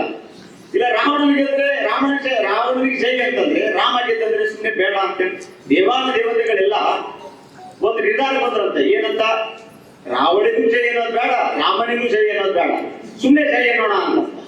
ಹಂಗ ಈ ಒಂದು ಕಾರ್ಯಕ್ರಮದಲ್ಲಿ ಇವ್ರ ವಿರುದ್ಧ ಪರ ವಿರೋಧ ಎಲ್ಲ ಚರ್ಚೆ ಆಗ್ತಿತ್ತಲ್ಲ, ಇದಕ್ಕೆಲ್ಲದಕ್ಕೂ ಉತ್ತರವಾಗಿ ಇವತ್ತು ಟೂರ್ನಮೆಂಟ್ ಅನ್ನು ಯಶಸ್ವಿಯಾಗಿ ಮಾಡಿಕೊಟ್ಟು ಎಲ್ರಿಗೂ ಮಾದರಿ ಆಗಿದ್ದಾರೆ ಅಂತ ಹೇಳೋಕೆ ತುಂಬಾ ಖುಷಿ ಆಗುತ್ತೆ ಅಂತ ಹೇಳ್ತಾ ಈ ಒಂದು ಕಾರ್ಯಕ್ರಮಕ್ಕೆ ಕರೆಸಿ ಮಾತಾಡಕ ಅನುವು ಮಾಡಿಕೊಟ್ಟಿದ್ದಕ್ಕ ಎಲ್ರಿಗೂ ಧನ್ಯವಾದ ಹೇಳ್ತೀನಿ. ಒಂದೆರಡು ಮಾತುಗಳನ್ನು ಮುಗಿಸ್ತೀನಿ. ಈ ಒಂದು ಅತಿಥಿ ಉಪನ್ಯಾಸಕರ ಸಂಘದ ವತಿಯಿಂದ ಮೊಟ್ಟ ಮೊದಲ ಬಾರಿಗೆ ಈ ಒಂದು ವಿಶ್ವವಿದ್ಯಾಲಯದಲ್ಲಿ ಹಮ್ಮಿಕೊಂಡಿರುವಂತಹ ಈ ಒಂದು ಕ್ರಿಕೆಟ್ ಪಂದ್ಯಾವಳಿ ನಿಜವಾಗ್ಲೂ ಕೂಡ ಬಹಳ ಯಶಸ್ವಿಯಾಗಿದೆ. ಈ ಒಂದು ಕಾರ್ಯಕ್ರಮ 9 ದಿನಗಳ ಕಾರ್ಯಕ್ರಮ ಹೆಂಗಾಗಿದೆಪ್ಪ ಅಂತಂದ್ರೆ, ನಾನು ದಿನ ನೋಡ್ತಾ ಇದ್ದೆ, ಗ್ರೂಪಲ್ಲಿ ನೋಡ್ತಾ ಇದ್ದೆ, ಗೆದ್ದವರು ಡ್ಯಾನ್ಸ್ ಮಾಡಿದ್ದಾರೆ, ಸೋತವರು ಡ್ಯಾನ್ಸ್ ಮಾಡಿದ್ದಾರೆ. ಎಂತ ಹುಮ್ಮಸ ಅಂದರೆ ಆ ವಿದ್ಯಾರ್ಥಿಗಳಪ್ಪ ಅಂದ್ರೆ, ಈ ಒಂದು ಪಂದ್ಯಾವಳಿ ಒಂದು ಕ್ರೀಡೆ ಆಯೋಜನೆ ಮಾಡಿದಾರಲ್ಲ, ನಿಜವಾಗಲೂ ಡಾಕ್ಟರ್ ಅರುಣ್ ಕೋಣೆ ಮತ್ತೆ ಅಶೋಕ್ ದೊಡಮನಿ ಅದ್ರ ಜೊತೆಗೆ ಎಲ್ಲಾ ಅತಿಥಿ ಉಪನ್ಯಾಸಕರ ಸಹಕಾರದಿಂದ ಈ ಒಂದು ಕ್ರೀಡೆ, ಈ ಒಂದು ಕಾರ್ಯಕ್ರಮ ನಿಜವಾಗ್ಲೂ ಸುವರ್ಣಾಕ್ಷರದಿಂದ ನಮ್ಮ ವಿಶ್ವವಿದ್ಯಾಲಯದಲ್ಲಿ ಬರೆಯುವಂತ ಒಂದು ಕಾರ್ಯಕ್ರಮ ಅಂತ ನಾನು ಹೇಳಕ್ ಇಷ್ಟಪಡ್ತೀನಿ. ಯಾಕಂದ್ರೆ ಯಾವ್ದಾದ್ರು ಒಂದು ಕಾರ್ಯಕ್ರಮ ಮಾಡ್ಬೇಕಾದ್ರೆ ಸಲೀಸಾಗಿ ಮಾಡಕ್ಕಾಗಲ್ಲ. ಯಾಕಂದ್ರೆ ನಾವು ರಾಷ್ಟ್ರೀಯವಾಗಿ ಸುಮಾರು ಕಾರ್ಯಕ್ರಮ ಮಾಡ್ತೀವಿ, ಜನರನ್ನ ಕೂಡಿಸೋದು, ಪ್ರತಿಯೊಂದು ಕಾರ್ಯಕ್ರಮವನ್ನು ಅಚ್ಚುಕಟ್ಟಾಗಿ ಇಟ್ಕೊಂಡು ಹೋಗ್ಬೇಕಾದ್ರೆ ತುಂಬಾ ಕಷ್ಟ ಆಗುತ್ತೆ. ಆವಾಗಲೇ ವಿಷಯ ಹೇಳಿದ್ರು, ನಾನು ಮತ್ತೆ ಕುಲಸಚಿವರು ಇಬ್ರು ಕೂಡ ಮಾಡ್ಕೊಂಡು ಕೂಡ ಅಚ್ಚುಕಟ್ಟಾಗಿ ಒಂದು ಕಾರ್ಯಕ್ರಮ ಮಾಡಕ್ ಆಗಲ್ಲ ಅಂತ ವಿಷಯ ಹೊತ್ಕೊಂಡು ಬಿಡ್ತಾರೆ. ಅಂತ ಒಂದು ಕಾರ್ಯಕ್ರಮನ ಡಾಕ್ಟರ್ ಅರುಣ್ ಕೋಣೆ ಅವರು ಮತ್ತೆ ದೊಡ್ಡಮನಿ ಅವರು, ಕಟ್ಟಿ ಅವರು, ಶಂಭುಲಿಂಗ ಅವರು ಎಲ್ಲರೂ ಕೂಡ ಮಾಡಿದ್ರ. ನಿಜವಾಗ್ಲೂ ತಮಗೆ ನನ್ನ ಅಭಿನಂದನೆಗಳು. ಅದ್ರ ಜೊತೆಗೆ ಒಂದೇ ಒಂದು ವಿಷಯ, ಹೆಚ್ಚಿಗೆ ಇಲ್ಲ, ಜಾಸ್ತಿ ಮಾತಾಡಲ್ಲ, ಕುಲ ಸಚಿವರು ಅದಾರೆ, ಕುಲ ಪದವಿ ಇಲ್ಲ, ಹೌದಾ? ಇದು ನಿಮ್ಗೆ ಹೇಳ್ಬೇಕಾಗುತ್ತೆ, ಅವ್ರಂತಿಲ್ಲ. ದಯವಿಟ್ಟು ಇಂತಹ ಒಂದು ಕಾರ್ಯಕ್ರಮಗಳಿಗೆ ವಿಶ್ವವಿದ್ಯಾಲಯ ಕಡೆಯಿಂದ ಸಂಪೂರ್ಣವಾದ ಸಹಕಾರ ಇರಬೇಕು. ಯಾಕಂತ ಹೇಳಿ ಸರ್, ಪ್ರತಿಯೊಬ್ಬರಲ್ಲೂ ಒಂದು ಕಲೆ ಇರುತ್ತೆ ಸರ್, ಪ್ರತಿಯೊಬ್ಬರಲ್ಲೂ ಒಂದು ಪ್ರತಿಭೆ ಇರುತ್ತೆ ಸರ್. ಆ ಪ್ರತಿಭೆ ಕಲೆಯನ್ನ ಹೊರ ಹಾಕುವಂತಹ ವೇದಿಕೆ ಆಗಿರ್ಬೋದು, ಸಮಯ ಸಂದರ್ಭ ಆಗಿರ್ಬೋದು, ಯಾವಾಗ ಸಿಗಬೇಕು ವಿದ್ಯಾರ್ಥಿಗಳಿಗೆ ಮಾತ್ರ. ಇವಾಗ ನನ್ನ ಒಂದು ಕಲೆ ಇದೆ ಸರ್, ಈ ಆಟದಲ್ಲಿ ಎಲ್ಲಿ ತೋರಿದೆ ಸರ್, ಆ ಪ್ರತಿಭೆ ಎಲ್ಲಿ ತೋರಿಸ್ಬೇಕು ಸರ್, ಈ ಒಂದು ಅವಕಾಶ ಮಾಡಿಕೊಟ್ರು, ಈ ಅವಕಾಶ ನೋಡಿ ಸರ್. ಆಮೇಲೆ ಹೇಳಿದ್ರು ನಮ್ಗೆ ಯಾರು ಇವರು ಸರ್ ಹೇಳಿದ್ರು, ಇವತ್ತು ಆ ಮಾತನ್ನು ಬರ್ತಾ ಇದೆ, ಸಂವಿಧಾನ, ಅದೇ ಸಂವಿಧಾನದಿಂದ ಇವತ್ತು ನಾವು ವೇದಿಕೆ ಮೇಲೆ ಕೂತ್ಕೊಳ್ತೀನಿ, ಸಿಂಡಿಕೇಟ್ ಸದಸ್ಯರಾಗಿದ್ದೀನಿ, ಇವ್ರಿಗೆ ಮಾತಾಡ್ತಾ ಇದ್ದೀನಿ. ಒಂದು ವೇಳೆ ಸಂವಿಧಾನ ಇರದೇ ಹೋದ್ರೆ ಜಾಬಿಕೆ ಮೇಡಮ್ ನೀವು ಎತ್ತು ಆಗ್ತಾ ಇರಲಿಲ್ಲ. ನೀವು ಅದೇ ಗೋಡೆ ಮತ್ತೆ ರೊಟ್ಟಿ ಅನ್ನ ಸಾಂಬಾರೆ ಇದು ಈ ಕ್ರೀಡೆ ಜೊತೆಗೆ ಡಾಕ್ಟರ್ ಅರುಣ್ ಕೋಣೆ ಸರ್, ಅಶೋಕ್ ಅವರೇ ಒಳ್ಳೆ ಕೆಲಸ ಏನ್ ಮಾಡ್ತಾರಪ್ಪ ಅಂತಂದ್ರೆ, ಸಂವಿಧಾನದ ಬಗ್ಗೆ ಅರಿವು, ಸಂವಿಧಾನದ ತಿಳುವಳಿಕೆ, ಅದ್ರ ಮಹತ್ವ ತಿಳಿಸಿಕೊಡುವಂತ ಕಾರ್ಯಕ್ರಮ ಮಾಡಿಲ್ಲ. ನಿಜವಾಗಲೂ ಗ್ರೇಟ್ ಜಾಬ್, ನಿಜವಾಗ್ಲೂ ಗ್ರೇಟ್ ಜಾಬ್.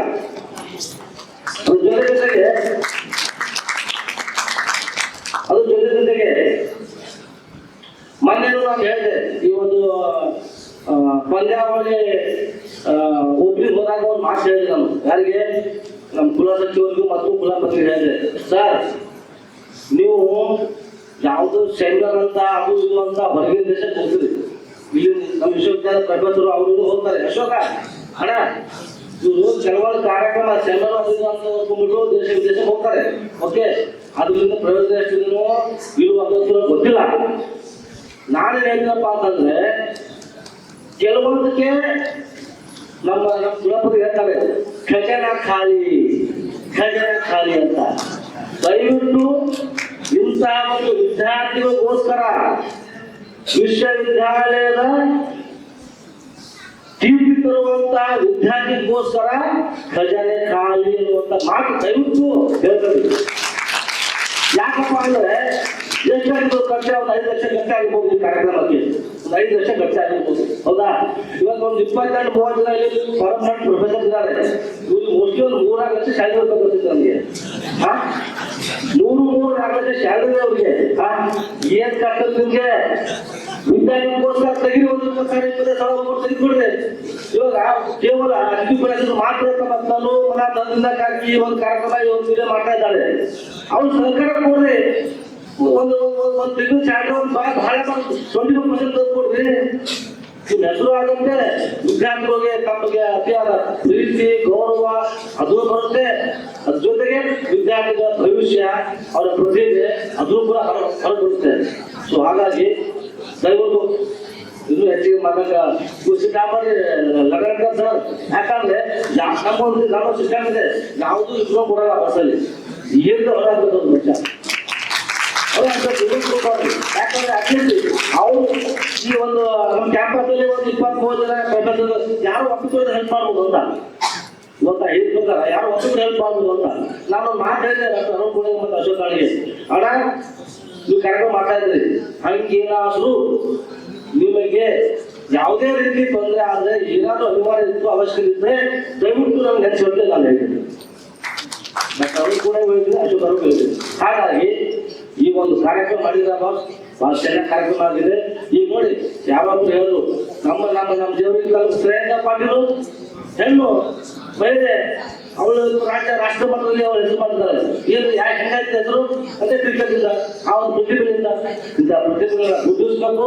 ರಾಜ್ಯ ರಾಷ್ಟ್ರ ಅಂತಾರಾಷ್ಟ್ರೀಯ ಮಟ್ಟದಲ್ಲಿ ಒಳ್ಳೆಯುವಂತ ಕೆಲಸ ವಿಶ್ವವಿದ್ಯಾಲಯ ಆಗ್ಬೇಕು ಅಂತ ಹೇಳ್ತಾ ನಾವು ಮುಗಿಸ್ತಾ ಮನಸ್ಸಿನ ಭಾವನೆ ಎಲ್ಲವನ್ನ ಹೊರ ಹಾಕಿದಂತ ಗೌರವಾನ್ವಿತ ಸಿಂಡಿಕೇಟ್ ಸದಸ್ಯರಾದ ಉದಯ ಪಾಟೀಲ್ ಅಣ್ಣಾಜಿಯವರಿಗೆ ಧನ್ಯವಾದಗಳು. ಒಂದು ಸ್ಮಾಲ್ ಸಬ್ಮಿಷನ್ ಇದೆ. ವೇದಿಕೆ ಇದೀಗ ತಾನೇ ಆಗಮಿಸಿರುವಂತಹ ನಮ್ಮ ರಾಜ್ಯಶಾಸ್ತ್ರ ವಿಭಾಗದ ಪ್ರಾಧ್ಯಾಪಕರು ಹಾಗೂ ಹಿರಿಯ ಪ್ರಾಧ್ಯಾಪಕರು, ಸಿಂಡಿಕೇಟ್ ಸದಸ್ಯರು ಆಗಿರುವಂತಹ ಪ್ರೊಫೆಸರ್ ಚಂದ್ರಕಾಂತ್ ಯಾದವ್ ಸರ್ ಅವರು ವೇದಿಕೆ ಆಗಮಿಸಿದರೆ ಅವರಿಗೆ ನಮ್ಮ ಸಂಘದ ಅಧ್ಯಕ್ಷರಾದ ಅರುಣ್ ಕುರ್ಣೆ ಅವರು ಗೌರವಿಸಬೇಕಾಗಿ ವಿನಂತಿಸಿಕೊಳ್ತೇನೆ.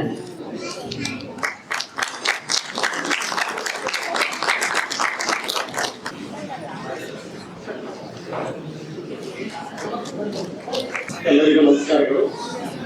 ಗುಲ್ಬರ್ಗ ವಿಶ್ವವಿದ್ಯಾಲಯದ ಅತಿಥಿ ಉಪನ್ಯಾಸಕರ ಸಂಘದ ವತಿಯಿಂದ ಹಮ್ಮಿಕೊಂಡಿರುವಂತಹ ಸಂವಿಧಾನ ಪ್ರೀಮಿಯರ್ ಲೀಗ್ 2026 ಪಂದ್ಯಾವಳಿಯ ಕುರಿತು ವಿಶೇಷ ಉಪನ್ಯಾಸ ಮತ್ತು ಬಹುಮಾನ ವಿತರಣಾ ಸಮಾರಂಭದ ಉದ್ಘಾಟನೆಯನ್ನು ನೆರವೇರಿಸಿ ಅನ್ಯ ಕಾರ್ಯ ನಿಮಿತ್ತ ನಿರ್ಗಮಿಸಿರುವಂತಹ ಮಾನ್ಯ ಕುಲಪತಿಗಳಾದಂತಹ ಪ್ರೊಫೆಸರ್ ಶಶಿಕಾಂತ್ ಹುಡುಕೇರಿ ಸರ್ ಅವರೇ, ಸೆಂಟ್ರಲ್ ಯೂನಿವರ್ಸಿಟಿಯ ಕನ್ನಡ ಅಧ್ಯಯನ ವಿಭಾಗದ ಪ್ರಾಧ್ಯಾಪಕರು, ಚಿಂತಕರು, ಈ ಒಂದು ಕಾರ್ಯಕ್ರಮದಲ್ಲಿ ವಿಶೇಷ ಉಪನ್ಯಾಸವನ್ನು ನೀಡಿದಂತಹ ಆತ್ಮೀಯ ಸಹೋದರರಾದ ಡಾಕ್ಟರ್ ಅಪ್ಪುಗೇರಿ ಸೋಮಶೇಖರ್ ಸರ್ ಅವರೇ, ಕಾರ್ಯಕ್ರಮದಲ್ಲಿ ಮುಖ್ಯ ಅತಿಥಿಗಳಾಗಿ ಭಾಗವಹಿಸಿರುವಂತಹ ವಾಣಿಜ್ಯ ಮತ್ತು ನಿರ್ವಹಣಾ ನಿಕಾಯದ ಮುಖ್ಯಸ್ಥರು, ಹಿರಿಯ ಡೀನರು ಆಗಿರುವಂತಹ ಪ್ರೊಫೆಸರ್ ರಾಧಾನಾಥ್ ಲಕ್ಷ್ಮಣ್ ಸರ್ ಅವರೇ, ಹಿರಿಯ ಪತ್ರಕರ್ತರು ಹಾಗೂ ಸಾಹಿತಿಗಳು ಆಗಿರುವಂತಹ ಡಾಕ್ಟರ್ ಶಿವರಂಜನ್ ಸತ್ಯಂಪೇಟ್ ಸರ್ ಅವರೇ, ಗೌರವಾನ್ವಿತ ಸಿಂಡಿಕೇಟ್ ಸದಸ್ಯರುಗಳಾದ ಶ್ರೀ SP ಪೂರ್ಣ ಸರ್ ಅವರೇ, ಶ್ರೀ ಮಲ್ಲಣ್ಣ S ಮಡಿವಾಳ್ ಸರ್ ಅವರೇ, ಡಾಕ್ಟರ್ ಪೀರ್ಜಾದೆ ಬೈನುದ್ದೀನ್ ಸರ್ ಅವರೇ, ಶ್ರೀ ಉದಯ್ ಕುಮಾರ್ ಪಾಟೀಲ್ ಸರ್ ಅವರೇ, ಶ್ರೀ ರಾಘವೇಂದ್ರ ಭೈರಪ್ಪ ಸರ್ ಅವರೇ, ಸಿಂಡಿಕೇಟ್ ಸದಸ್ಯರು ಹಾಗೂ ರಾಜ್ಯಶಾಸ್ತ್ರ ವಿಭಾಗದ ಮುಖ್ಯಸ್ಥರು ಆಗಿರುವಂತಹ ಪ್ರೊಫೆಸರ್ ಚಂದ್ರಕಾಂತ್ ಯಾತ್ಮೂರ್ ಸರ್ ಅವರೇ, ಪ್ರೊಫೆಸರ್ ದೇವಿದಾಸ್ ಮಾಲೆ ಸರ್ ಅವರೇ, ಶ್ರೀ ಚಂದ್ರಶೇಖರ್ ಹೆಗಡಿ ಸರ್ ಅವರೇ, ಕಾರ್ಯಕ್ರಮದಲ್ಲಿ ಉಪಸ್ಥಿತರಿರುವಂತಹ ನಮ್ಮನ್ನೆಲ್ಲ ಉದ್ದೇಶಿಸಿ ಮಾತನಾಡಿರುವಂತಹ ಪೊಲೀಸ್ ಇಲಾಖೆಯ ACP ಆಗಿರುವಂತಹ ಸರ್ದಾರ್ ಸರ್ ಅವರೇ, CPI ಆಗಿರುವಂತಹ ಮಹಾದೇವ್ ಪಾಟೀಲ್ ಸರ್ ಅವರೇ, ಈ ಕಾರ್ಯಕ್ರಮದಲ್ಲಿ ಉಪಸ್ಥಿತರಿರುವಂತಹ ಕುಲಸಚಿವರು ಮೌಲ್ಯಮಾಪನ ವಿಭಾಗ doctor N G Kannur sir ಅವರೇ, ವಿತ್ತಾಧಿಕಾರಿಗಳಾಗಿರುವಂತಹ ಜಯಂಬಿಕಾ ಮೇಡಮ್ ಅವರೇ, ಹಾಗೂ ಅತ್ಯಂತ ದಕ್ಷತೆಯಿಂದ ಈ ಒಂದು ಪ್ರೀಮಿಯರ್ ಲೀಗ್ ಅನ್ನ ಆಯೋಜಿಸಿ ಅಧ್ಯಕ್ಷ ಸ್ಥಾನವನ್ನು ವಹಿಸಿರುವಂತಹ ಅತಿಥಿ ಉಪನ್ಯಾಸಕರ ಸಂಘದ ಅಧ್ಯಕ್ಷರು ಆಗಿರುವಂತಹ ಡಾಕ್ಟರ್ ಅರುಣ್ ಕುಮಾರ್ ಚೋಣೆ, ಪ್ರಧಾನ ಕಾರ್ಯದರ್ಶಿಗಳಾಗಿರುವಂತಹ ಡಾಕ್ಟರ್ ಅಶೋಕ್ ದೊಡ್ಡಮನಿ ಅವರೇ, ಹಾಗೂ ಈ ಒಂದು ಸಮಾರಂಭದಲ್ಲಿ ಉಪಸ್ಥಿತರಿರುವಂತಹ ಎಲ್ಲ ಅತಿಥಿ ಉಪನ್ಯಾಸಕರೇ, ಶಿಕ್ಷಕೇತರ ಬಂಧುಗಳು, ವಿದ್ಯಾರ್ಥಿ ಮಿತ್ರರೇ, ನನಗೆ ವೈಯಕ್ತಿಕವಾಗಿ ಬಹಳ ಸಂತೋಷ ಅನಿಸ್ತಾ ಇದೆ, ಮತ್ತೆ ವಿಷಾದ ಕೂಡ ಅನಿಸ್ತಾ ಇದೆ. ಸಂತೋಷ ಬಹಳ ಯಾಕೆ ಅಂತಂದ್ರೆ, ಈ ಒಂದು ಪ್ರೀಮಿಯರ್ ಲೀಗ್ ಅಷ್ಟೇ ಅಲ್ಲ, ವಿಶ್ವವಿದ್ಯಾಲಯದಲ್ಲಿ ನಡೀತಕ್ಕಂಥ ಎಲ್ಲಾ ಕಾರ್ಯಕ್ರಮಗಳನ್ನ ಅತಿಥಿ ಉಪನ್ಯಾಸಕರು ಇಲ್ಲೇ ಇದ್ರೆ ಯಶಸ್ವಿ ಆಗಲಿಕ್ಕೆ ಸಾಧ್ಯತೆ ಇದೆ. ಮೊನ್ನೆ ತಾನೇ ಯೂತ್ ಫೆಸ್ಟಿವಲ್ ಆಯಿತು, ಅದು ಕೂಡ ಬೆನ್ನೆಲುಬಾಗಿ ನಿಂತು ಅತ್ಯಂತ ಯಶಸ್ವಿಯಾಗಿ ಕಾರ್ಯಕ್ರಮವನ್ನ ಯೂತ್ ಫೆಸ್ಟಿವಲ್ ಅನ್ನ ಯಶಸ್ವಿಗೊಳಿಸಿದ್ರು. ಸೊ ಈ ಪ್ರೀಮಿಯರ್ ಲೀಗ್ ಅಂತೂ ಇತಿಹಾಸ ಪುಟದಲ್ಲಿ ಬರೆದಿಡುವ ತರ ಯಶಸ್ವಿಯಾಗಿ ಮಾಡಿದ್ದಾರೆ. ಹಾಗಾಗಿ ಬಹಳ ಸಂತೋಷ ಇದೆ. ದುಃಖ ಏನಂತಂದ್ರೆ, ನೀವೆಲ್ಲರೂ ಪರ್ಮನೆಂಟ್ ಆಗಿ ಉಪನ್ಯಾಸಕರಾಗಿದ್ರೆ ಇನ್ನೂ ವಿಶ್ವವಿದ್ಯಾಲಯದ ಘನತೆ, ವಿಶ್ವವಿದ್ಯಾಲಯದ ರಾಜವೈಭವ ಹೆಚ್ಚಿಸ್ತಿತ್ತೇನೋ ಅಂತ ಹೇಳಿ ದುಃಖ ಇದೆ. ಆದ್ರೆ ಮೋಸ್ಟ್ಲಿ 2026 ಪ್ರಾರಂಭ ತುಂಬಾ ಯಶಸ್ವಿಯಾಗಿ ನಡೀತಾ ಇದೆ. ಮುಂದಿನ ದಿನಮಾನಗಳಲ್ಲಿ ನೀವೆಲ್ಲರೂ ಪರ್ಮನೆಂಟ್ ಆಗಿ ಬರ್ತೀರೇನೋ, ಗುಲ್ಬರ್ಗಾ ವಿಶ್ವವಿದ್ಯಾಲಯದ ಇನ್ನು ರಾಜ್ಯ ಭೋಗ ಏನಿತ್ತು ಅದನ್ನು ಮರು ಕಳಿಸಲಿ ಅಂತ ಹೇಳಿ ನಾನು ಆಶಿಸ್ತೀನಿ. ಇನ್ನು ಈ ಪ್ರೀಮಿಯರ್ ಲೀಗಿನ ವಿಶಿಷ್ಟತೆ ಏನಂತಂದ್ರೆ, ಇಲ್ಲಿ ಯಾರನ್ನೂ ಬಿಟ್ಬಿಡ್ಲಿಲ್ಲ ಅವರು. ಅತಿಥಿ ಉಪನ್ಯಾಸಕರು, ವಿದ್ಯಾರ್ಥಿಗಳು, ಮಹಿಳೆಯರು, ಜೆಂಡರ್ ಡಿಸ್ಕ್ರಿಮಿನೇಷನ್ ಮಾಡಲಿಲ್ಲ. ಮತ್ತೆ ನಾನ್ ಟೀಚಿಂಗ್ ಸ್ಟಾಫ್, ವಿಶೇಷವಾಗಿ ಇಲ್ಲಿ ಗೆದ್ದಂಥವ್ರು ಯಾರು ಅಂತಂದ್ರೆ ಜನಬಲ ಸಿಬ್ಬಂದಿ. ಸೊ ಹಾಗಾಗಿ ಎಲ್ಲರನ್ನೂ ಒಳಗೊಂಡಂತ ಈ ಒಂದು ಕಾರ್ಯಕ್ರಮ ನನಗೆ ಬಹಳ ಸಂತೋಷವನ್ನ ತಂದಿದೆ. ಈ ಒಂದು ಪ್ರೀಮಿಯರ್ ಲೀಗ್ ಅಷ್ಟೇ ಅಲ್ಲ, ಮುಂದಿನ ದಿನಗಳಲ್ಲಿ ಏನೆಲ್ಲ ಕಾರ್ಯಕ್ರಮಗಳನ್ನು ನಾವು ಹಮ್ಮಿಕೊಳ್ತೀರಿ ಅಂತ ಹೇಳಿದ್ರೆ, ಈಗಾಗಲೇ ಯುವ ಮಿತ್ರರಾದಂತಹ ಸಿಂಡಿಕೇಟ್ ಸದಸ್ಯರು ಉದಯಕಾಂತ್ ಪಾಟೀಲ್ ಸರ್ ಅವರು ಹೇಳಿದ್ರು, ಈ ಎಲ್ಲಾ ರೀತಿಯಿಂದಲೂ ಸರ್ಕಾರವನ್ನ ವಿಶ್ವವಿದ್ಯಾಲಯದಿಂದ ನಾವು ಕೊಡ್ತೀವಿ ಸರ್. ತಮ್ಮ ಒಂದು ನಿರ್ದೇಶನದಂತೆ ಮುಂದೆ ಏನು ಇಂಟರ್ನ್ಯಾಷನಲ್ ಸೆಮಿನಾರ್ ಮಾಡ್ತೀರಿ, ಅದಕ್ಕೆ ವಿಶ್ವವಿದ್ಯಾಲಯ ಸರ್ಕಾರವನ್ನ, ಹಣಕಾಸಿನ ಸರ್ಕಾರ ವಿಶೇಷವಾಗಿ ನೀಡುತ್ತೆ. ಇವತ್ತಿನಿಂದಲೇ ಪ್ರೀಮಿಯರ್ ಲೀಗ್ ಅಂತೂ ಮುಗಿತು ಸರ್. ಇವಾಗ ಮುಂದಿನ ಕಾರ್ಯಕ್ರಮಕ್ಕೆ ಎಲ್ಲವೂ ಕೂಡ ವಿಶ್ವವಿದ್ಯಾಲಯ ನಿಮ್ಮೊಂದಿಗೆ ಇರುತ್ತೆ ಅಂತ ಹೇಳಿ, ಇನ್ನೂ ಹೆಚ್ಚು ಹೆಚ್ಚು ಕಾರ್ಯಕ್ರಮಗಳು ನಿಮ್ಮಿಂದ ಆಗಲಿ ಅಂತೇಳಿ ನಿರೀಕ್ಷಿಸಿ, ಅದು ಅಕಾಡೆಮಿಕ್ ಸಂಬಂಧಪಟ್ಟ ಹಾಗೆ, ಸಾಹಿತ್ಯಕ್ಕೆ ಸಂಬಂಧಪಟ್ಟ ಹಾಗೆ, ಪಾಠ ಪ್ರವಚನಗಳಿಗೆ ಸಂಬಂಧಪಟ್ಟ ಹಾಗೆ ಮತ್ತು ಕ್ರೀಡೆಗಳು ಯಾವುದನ್ನು ಬಿಡದೆ ಎಲ್ಲದರಲ್ಲಿಯೂ ತಾವು ಈ ಒಂದು ಲೀಡರ್ಶಿಪ್ ಅನ್ನ ವಹಿಸಿಕೊಂಡು ಕಾರ್ಯಕ್ರಮಗಳನ್ನ ಆಯೋಜಿಸಲಿ ಅಂತ ಹೇಳಿ ನಾನು ಮಾತನಾಡುತ್ತೇನೆ. Good afternoon, everyone. Respected dignitaries of the dais, respected dignitaries of the dais, all the guest faculty colleagues, research scholars, teaching and non-teaching staff, and my dear students. ತಮ್ಮೆಲ್ಲರಿಗೂ ಗೊತ್ತಿದೆ, ಇದೇ ತಿಂಗಳು 17ನೇ ತಾರೀಕಿನಿಂದ ನಾವು ಸಂವಿಧಾನ ಪ್ರೀಮಿಯರ್ ಲೀಗ್ ಅಂತಕ್ಕಂಥ ಒಂದು ಕ್ರಿಕೆಟ್ ಟೂರ್ನಮೆಂಟ್ ಅನ್ನ ಆಯೋಜನೆಯನ್ನ ಮಾಡಿದ್ವಿ. ಇಷ್ಟೊಂದು ವೇದಿಕೆ ಮೇಲಿದ್ದಂತ ಎಲ್ಲ ಗಣ್ಯರು ಬಹಳಷ್ಟು ಮಾತುಗಳನ್ನ ಆಡಿದ್ರು. ಪ್ರತಿಯೊಂದು ಕೂಡ ಬಹಳ ಸ್ಪಷ್ಟವಾಗಿ ಹೇಳಿದ್ರು. ಇವಾಗ ನಾನು ಈ ವೇದಿಕೆ ಮೇಲೆ ಕೊನೆಯ ಬ್ಯಾಟ್ಸ್ಮನ್. ಈಗ ಲಾಸ್ಟ್ ಬ್ಯಾಟ್ಸ್ಮನ್ ಕಂಡೀಷನ್ ಏನಿರ್ತದೆ ಅಂತಂದ್ರೆ, ಬಹಳ ಇದರಿಂದ ಆಟ ಆಡ್ಬೇಕಾಗ್ತದೆ. ಬಾಲ್ ಮಿಸ್ ಮಾಡೋದು ಇಲ್ಲ, ಈ ಕಡೆ ಓಪನ್ ಆಗಿ ಹೊಡೆಯೋದು ಇಲ್ಲ. ಆದ್ರೂ ಕೂಡ ನಾನು ಕೆಲವೊಂದು ಮಾತುಗಳನ್ನ ಈ ವಿಶ್ವವಿದ್ಯಾಲಯದ ಮುಂದ್ಗಡೆ ತಾವೆಲ್ಲರ ಮುಂದ್ಗಡೆ ಇಡಬೇಕಂತಕ್ಕಂಥ ಒಂದು ನಿರ್ಣಯ ಮಾಡಿಕೊಂಡು ನಿಮ್ಮ ಎದುರುಗಡೆ ಬಂದಿದ್ದೀನಿ. ಸರಿ, ನೀವೆಲ್ಲ ಈಗಾಗಲೇ ಹೇಳ್ದಂಗೆ ಈ ವಿಶ್ವವಿದ್ಯಾಲಯದ ಈ ಸಂವಿಧಾನ ಪ್ರೀಮಿಯರ್ ಲೀಗ್ ಅಲ್ಲಿ 19 ಪುರುಷ ಮತ್ತು 10 ಮಹಿಳೆಯರ ತಂಡಗಳು ಪಾರ್ಟಿಸಿಪೇಟ್ ಮಾಡಿದ್ವು.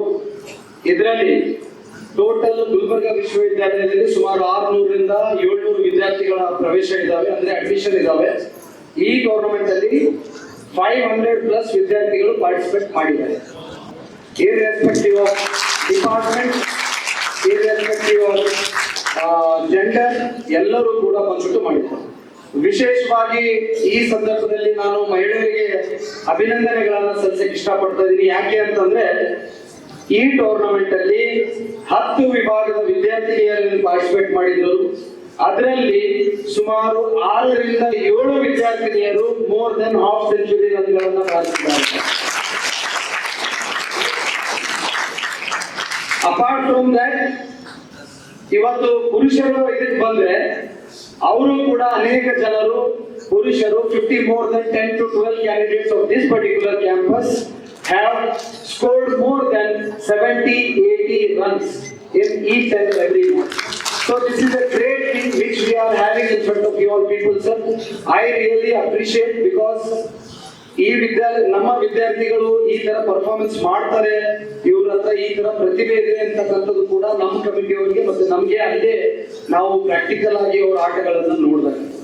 ಆಮೇಲೆ ಇನ್ನೊಮ್ಮೆ ಮತ್ತೆ ನಾನು ವಿದ್ಯಾರ್ಥಿ ಮತ್ತು ವಿದ್ಯಾರ್ಥಿನಿಯರಿಗೆ ಎಲ್ರಿಗೂ ಧನ್ಯವಾದಗಳನ್ನು ಹೇಳಕ್ ಇಷ್ಟಪಡ್ತಾ ಇದ್ದೀನಿ. ಯಾಕೆ ಅಂತಂದ್ರೆ ಈ ಟೂರ್ನಮೆಂಟ್ ಅಲ್ಲಿ ನಾವು ಟೋಟಲ್ ಆಗಿ 72 ಮ್ಯಾಚಸ್ ಅನ್ನ ಕಂಡಕ್ಟ್ ಮಾಡಿದ್ವಿ. 72 ಮ್ಯಾಚಸ್ ಅಲ್ಲಿ ಯಾವುದೂ ಕೂಡ ಒಂದು ಸಣ್ಣ ಕಿರಿಕ್ ಆಗ್ತೇನೆ ಈ ಟೂರ್ನಮೆಂಟ್ ಅನ್ನ ಯಶಸ್ವಿಯಾಗಿ ಮುಗಿಸ್ಕೊಟ್ಟಿರ್ತಕ್ಕಂಥ ಕಾರಣಕರ್ತರು ಇವರಲ್ಲಿ. ಸೊ ಈ ಟೂರ್ನಮೆಂಟ್ ಮಾಡಿರ್ತಕ್ಕಂಥ ಉದ್ದೇಶ ಏನು ಅಂತಂದ್ರೆ, ನಾವು ಅತಿಥಿ ಉಪನ್ಯಾಸಕರು ಒಂದು ಆಲೋಚನೆಯನ್ನ ಮಾಡಿದ್ವಿ. ಇವತ್ತು ನಾನು ಕೂಡ ಈ ವಿಶ್ವವಿದ್ಯಾಲಯದ ಒಬ್ಬ ಎಂಪ್ಲಾಯಿ, ಅವರ ಮಗನಾಗಿದ್ದೇನೆ.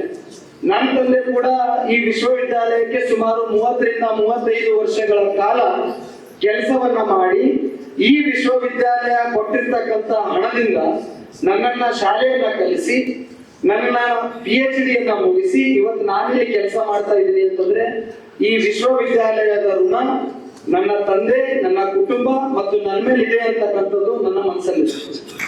ಹಾಗಾಗಿ ಈ ವಿಶ್ವವಿದ್ಯಾಲಯ ಕಟ್ಟುವುದರಲ್ಲಿ ಇಲ್ಲಿ ಕುಂತಂತ ಸಾವಿರಾರು, ನೂರಾರು ಜನ ಹೆಣ್ಮಕ್ಳು, ಗಂಡು ಮಕ್ಕಳು, ಎಂಪ್ಲಾಯೀಸ್, ಸ್ಟೂಡೆಂಟ್ಸ್ ಗಳ ತಂದೆ ತಾಯಿಗಳು ಈ ವಿಶ್ವವಿದ್ಯಾಲಯನ ಕಟ್ಟೋದಕ್ಕೆ ಹಗಲು ರಾತ್ರಿ ಶ್ರಮ ಪಟ್ಟು ರಕ್ತ ಮತ್ತು ಬೆವರು ಒಂದು ಮಾಡಿಬಿಟ್ಟು ಈ ವಿಶ್ವವಿದ್ಯಾಲಯನ ಕಟ್ಟಿದ್ದಾರೆ.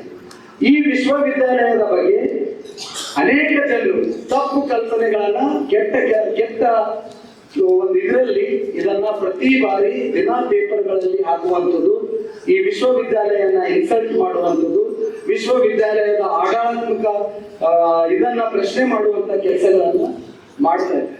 ಆದ್ರೆ ಇವತ್ತು ಅದನ್ನ ನೋಡಿ ನಾನೊಬ್ಬ ವಿದ್ಯಾರ್ಥಿ, PhD ವಿದ್ಯಾರ್ಥಿ ಕೂಡ ಇಲ್ಲೇ ಇದ್ದೆ, ಇವತ್ತು ಗೆಸ್ಟ್ ಲೆಕ್ಚರ್ ಆಗಿ ಕೆಲಸ ಮಾಡ್ತಾ ಇದ್ದೀನಿ. ಆ ತರ ನಾವು ಸ್ಟೇಟ್ಮೆಂಟ್ ಗಳನ್ನ ನೋಡಿದಾಗ, ಕಟಿಂಗ್ ಗಳು ನೋಡಿದಾಗ ನನಗೊಂದು ಭಾವನೆ ಆಗ್ತಿತ್ತು, ಒಂದು ಕಲ್ಪನೆ ಬರ್ತಿತ್ತು. ಈ ವಿಶ್ವವಿದ್ಯಾಲಯ ಅಂತಂದ್ರೆ ದಿಸ್ ಈಸ್ ಅವರ್ ಫ್ಯಾಮಿಲಿ, ಇದು ನಮ್ಮ ಫ್ಯಾಮಿಲಿ. ಇವತ್ತು ನಾನಿಲ್ಲಿ ಕೆಲಸ ಮಾಡ್ತಾ ಇದ್ದೀನಿ, ಈ ಇನ್ಸ್ಟಿಟ್ಯೂಟ್ ಬಗ್ಗೆ, ಈ ಆರ್ಗನೈಸೇಷನ್ ಬಗ್ಗೆ, ಈ ಯೂನಿವರ್ಸಿಟಿ ಬಗ್ಗೆ ಯಾರಾದ್ರೂ ಕೇಳಿದಾಗ ಮಾತಾಡ್ತಾ ಇದ್ದಾರೆ ಅಂತಂದ್ರೆ that is a insult to me, because they are speaking unnecessarily against my family ಅಂತಕ್ಕಂಥ ಭಾವನೆ ನನಗೆ ಬರ್ತದೆ. ಸೊ ಹಾಗಾಗಿ ಪ್ರತಿನಿತ್ಯ ಪೇಪರ್ಗಳಲ್ಲಿ ನೋಡಿದಾಗ ಹಂಗಾಯ್ತು, ಎಕ್ಸಾಮಿನೇಷನ್ ಇದಾಯ್ತು, ನ್ಯಾಕ್ ಇದಾಯ್ತು, ವಿದ್ಯಾರ್ಥಿಗಳ ಪ್ರವೇಶ ಇಲ್ಲ, ಅದಿಲ್ಲ ಇದಿಲ್ಲ ಅಂತಕ್ಕಂಥದನ್ನ ಬಂದು ನಾವೇ ಯಾಕೆ ಇಡೀ 8 ದಿವಸ ನಾವಿನ್ನು ಒಂದು ಆಯೋಜನೆಯನ್ನು ಮಾಡ್ತೀವಿ ಕಾರ್ಯಕ್ರಮ, ಬರೀ ಪಾಸಿಟಿವಿಟಿಯನ್ನ ಇಡೀ ಜಿಲ್ಲೆಗೆ, ಇಡೀ ರಾಜ್ಯದ ಜನತೆಗೆ ಕೊಡಬೇಕು ಅಂತಕ್ಕಂಥ ಉದ್ದೇಶನ ಇಟ್ಕೊಂಡು ಇಂಥ ಟೂರ್ನಮೆಂಟ್ ನಾವು ಆರ್ಗನೈಸ್ ಮಾಡಿದ್ದೀವಿ. And this is the impact. ಕೇವಲ 9 ದಿವಸ ನಾವು ಟೂರ್ನಮೆಂಟ್ ಅನ್ನು ನಡೆಸಿದ್ವಿ, ಹಗಲು ರಾತ್ರಿ ಶ್ರಮ ಪಟ್ವಿ, ಕಷ್ಟಪಟ್ವಿ. 9 ದಿವಸ ನಾವು ಟೂರ್ನಮೆಂಟ್ ಅನ್ನ ಸಕ್ಸಸ್ ಆಗಿ ನಡೆಸಿದಕ್ಕೆ ಇವತ್ತು ಗುಲ್ಬರ್ಗ ಜಿಲ್ಲೆ ಅಲ್ಲ, ಇಡೀ ಸ್ಟೇಟ್ ಅಲ್ಲಿ ಬೇರೆ ಬೇರೆ ಕಡೆಯಿಂದ ಎಕ್ಸಿಸ್ಟಿಂಗ್ ವಿದ್ಯಾರ್ಥಿಗಳು, ಇಲ್ಲಿ ಮುಗಿಸೋಗಿರ್ತಕ್ಕಂಥ ಅಲುಮ್ನಿಗಳು ನಮ್ಮನ್ನ ಕಂಗ್ರಾಚುಲೇಷನ್ಸ್ ಮೆಸೇಜ್ ಕಳಿಸ್ತಾರೆ, ನಮಗೆ ಕರೆ ಮಾಡಿಬಿಟ್ಟು ಅಭಿನಂದನೆಗಳನ್ನ ತಿಳಿಸ್ತಾರೆ. ಹಾಗಾಗಿ ಈ ವಿಶ್ವವಿದ್ಯಾಲಯಕ್ಕೆ ಇಲ್ಲಿ ಕಲ್ತು ಹೋಗಿರ್ತಕ್ಕಂಥ ಅನೇಕ ಜನರು ದೊಡ್ಡ ದೊಡ್ಡ ಸ್ಥಾನಗಳಲ್ಲಿ, ದೊಡ್ಡ ದೊಡ್ಡ ಅಧಿಕಾರಗಳಲ್ಲಿ, ದೊಡ್ಡ ದೊಡ್ಡ ಪೊಸಿಷನ್ಗಳಲ್ಲಿದ್ದಾರೆ. ಆದರೆ ನಮಗೆ ಕಮ್ಯುನಿಕೇಶನ್ ಗ್ಯಾಪ್ ಆಗ್ತಾ ಇದೆ. ಇವತ್ತು ಪ್ರೈವೇಟ್ ಇನ್ಸ್ಟಿಟ್ಯೂಟ್ಗಳು ತಮ್ಮ ಶಾಲೆಯಲ್ಲಿ ಕಲ್ತು ಹೋಗಿರ್ತಕ್ಕಂಥ ವಿದ್ಯಾರ್ಥಿಗಳನ್ನ ಪ್ರತಿ ವರ್ಷನೂ ಕೂಡ ಕರೆದು ಅಲುಮ್ನಿ ಮೀಟ್ ಅಂತಕ್ಕಂಥದನ್ನ ಮಾಡ್ತಾರೆ. ಇದರ ಉದ್ದೇಶ ಏನು ಅಂತಂದ್ರೆ ಈ ಇನ್ಸ್ಟಿಟ್ಯೂಟ್, ಈ ವಿಶ್ವವಿದ್ಯಾಲಯದ ಹೆಸರು ಇಡೀ ವರ್ಲ್ಡ್ ವೈಡ್ ಚೆನ್ನಾಗಿ ಬರಲಿ ಅಂತಕ್ಕಂಥ ಭಾವನೆಯನ್ನು ಇಟ್ಕೊಂಡು ಅದನ್ನ ಮಾಡ್ತಾರೆ. ನಾನು ಅಧಿಕಾರಿಗಳಿಗೆ ವಿಶ್ವವಿದ್ಯಾಲಯಕ್ಕೆ ಅಡ್ವೈಸ್ ಮಾಡುವಂತ ದೊಡ್ಡ ವ್ಯಕ್ತಿ ಏನಲ್ಲ. ಆದರೆ ನನ್ನೊಂದು ಸಬ್ಮಿಷನ್ ಇದೆ, ಅಂತ ಅಲುಮ್ನಿಸ್ಗಳನ್ನ ಮತ್ತೆ ವಾಪಸ್ ಈ ವಿಶ್ವವಿದ್ಯಾಲಯಕ್ಕೆ ತಂದು ದೊಡ್ಡ ಪ್ರಮಾಣದಲ್ಲಿ ಒಂದು ಅಲುಮ್ನಿ ಮೀಟ್ ಅನ್ನ ಮಾಡಿ ಅವರೆಲ್ಲ ದೊಡ್ಡ ದೊಡ್ಡ ಅಧಿಕಾರದಲ್ಲಿ ಇರ್ತಕ್ಕಂಥ ವಿದ್ಯಾರ್ಥಿಗಳನ್ನ ನಮ್ಮ ವಿಶ್ವವಿದ್ಯಾಲಯದ ಪರಿಸ್ಥಿತಿ, ನಮ್ಮ ವಿಶ್ವವಿದ್ಯಾಲಯದ ಕಂಡೀಷನ್ ಈ ರೀತಿ ಇದೆ, ನಿಮ್ಮ ಕಡೆಯಿಂದ ಏನೆಲ್ಲ ಸಹಾಯ ಆಗ್ತದೆ ಅಂತ ಸಹಾಯಗಳನ್ನ ಮಾಡಿ ಈ ವಿಶ್ವವಿದ್ಯಾಲಯನ ಉಳಿಸುವಂತ ಕೆಲಸ ಮಾಡಿ ಅಂತಕ್ಕಂಥದ್ದು ನಾವು ಯಾಕೆ ಅವರನ್ನ ರಿಕ್ವೆಸ್ಟ್ ಮಾಡಬಾರ್ದು ಅಂತಕ್ಕಂಥದ್ದು ನನ್ನ ಒಂದು ಪ್ರಶ್ನೆ. ಹಾಗಾಗಿ ಇವತ್ತು ಈ ವಿಶ್ವವಿದ್ಯಾಲಯದಲ್ಲಿ ನಾನ್ ಕಂಡಿರ್ತಕ್ಕಂಥದ್ದು ಕೆಲವೊಂದು ಜನ ಇರ್ಬೋದು, ಆದ್ರೆ ಬಹುತೇಕ ಎಲ್ಲ ಮಿಡಲ್ ಕ್ಲಾಸ್ ಫ್ಯಾಮಿಲಿಯಿಂದ ಬರ್ತಕ್ಕಂಥವ್ರು, ಬಡವರ ಮಕ್ಕಳು ಈ ವಿಶ್ವವಿದ್ಯಾಲಯದಲ್ಲಿ ಅಡ್ಮಿಷನ್ಗಳನ್ನ ತಗೊಂತಾರೆ. ಬಹಳಷ್ಟು ಸರಿ ನಾವು ಈ ವಿಶ್ವವಿದ್ಯಾಲಯದ ಆಡಳಿತಾಧಿಕಾರಿಗಳಿಗೆ ಕೇಳಿದ್ವಿ, ಸರ್ 16,000 ರೂಪಾಯಿ ವಿದ್ಯಾರ್ಥಿಗಳಿಗೆ ಫೀಸ್ ಜಾಸ್ತಿ ಆಗ್ತಾ ಇದೆ, ನೀವು ಸ್ವಲ್ಪ ಏನಾದ್ರೂ ಕಡಿಮೆ ಮಾಡಿ ಅಂತ ಕೇಳಿದ್ವಿ. ಆದ್ರೆ ಅಧಿಕಾರಿಗಳು ಇಲ್ಲ, ಇದು ಸರ್ಕಾರದ ಆದೇಶ ಇದೆ, ಆ ತರ ಇದೆ, ಈ ತರ ಇದೆ ಅಂತ ಹೇಳಿದ್ರು. ಪರವಾಗಿಲ್ಲ ಸರ್. ಅದಾದ ನಂತರ ನಾವೇನು ಕೇಳಿದ್ವಿ ಅಂತಂದ್ರೆ, ಇನ್ಸ್ಟಾಲ್ಮೆಂಟ್ ಆದ್ರೂ ಕೊಡಿ, ಬಡವರು ಮಕ್ಕಳಿದ್ದಾರೆ, ಕಷ್ಟಪಟ್ಬಿಟ್ಟು ಅವ್ರ ತಂದೆ ತಾಯಿ ಕಷ್ಟಪಟ್ಟಾಗ ಇವ್ರು ಬಂದ್ಬಿಟ್ಟಿಲ್ಲ ಅಡ್ಮಿಷನ್ ತಗೊಂತಾರೆ, ಎಟ್ ಎ ಟೈಮ್ 16,000 ರೂಪಾಯಿ ಕಟ್ಟಕ್ಕಾಗೋದಿಲ್ಲ, 20,000 ರೂಪಾಯಿ ಕಟ್ಟಕ್ಕಾಗೋದಿಲ್ಲ. ಸೊ ಇನ್ಸ್ಟಾಲ್ಮೆಂಟ್ ಬೇಸಸ್ ಕೊಡಿ. ಆ ಇನ್ಸ್ಟಾಲ್ಮೆಂಟ್ ಬೇಸಸ್ ಮೇಲೆ ನಮ್ಮ ವಿದ್ಯಾರ್ಥಿಗಳು ಫೀಸ್ ಅನ್ನ ಕಟ್ಬಿಟ್ಟು ಅವರಿಗೆ ಏನಾಗುತ್ತೆ ಅಂತಂದ್ರೆ ಸ್ವಲ್ಪ ಸ್ಟೆಬಿಲಿಟಿ, ಸ್ವಲ್ಪ ಸ್ಟೇಬಲ್ ಆಗುವಂತ ಒಂದು ಅವಕಾಶ ಸಿಗುತ್ತದೆ. ಆಮೇಲೆ ಇದು ಈ ಕಾನ್ಸೆಪ್ಟ್ ಅನ್ನ, ಈ ಲಾಜಿಕ್ ಅನ್ನ ನಾವು ಅಳವಡಿಸ್ಕೊಳ್ಳೋದ್ರಿಂದ ಹೆಚ್ಚಿನ ಪ್ರಮಾಣದಲ್ಲಿ ವಿದ್ಯಾರ್ಥಿಗಳ ಸಂಖ್ಯೆ ಹೆಚ್ಚಾಗ್ತದೆ, ಇಲ್ಲಿ ಅಡ್ಮಿಷನ್ಸ್ ಆಗ್ತವೆ ಅಂತಕ್ಕಂಥದ್ದು ಕೂಡ ಇಟ್ಟಿದ್ವಿ. ಆದ್ರೂ ಕೂಡ ವಿಶ್ವವಿದ್ಯಾಲಯ, ಸರ್ಕಾರ ಏನು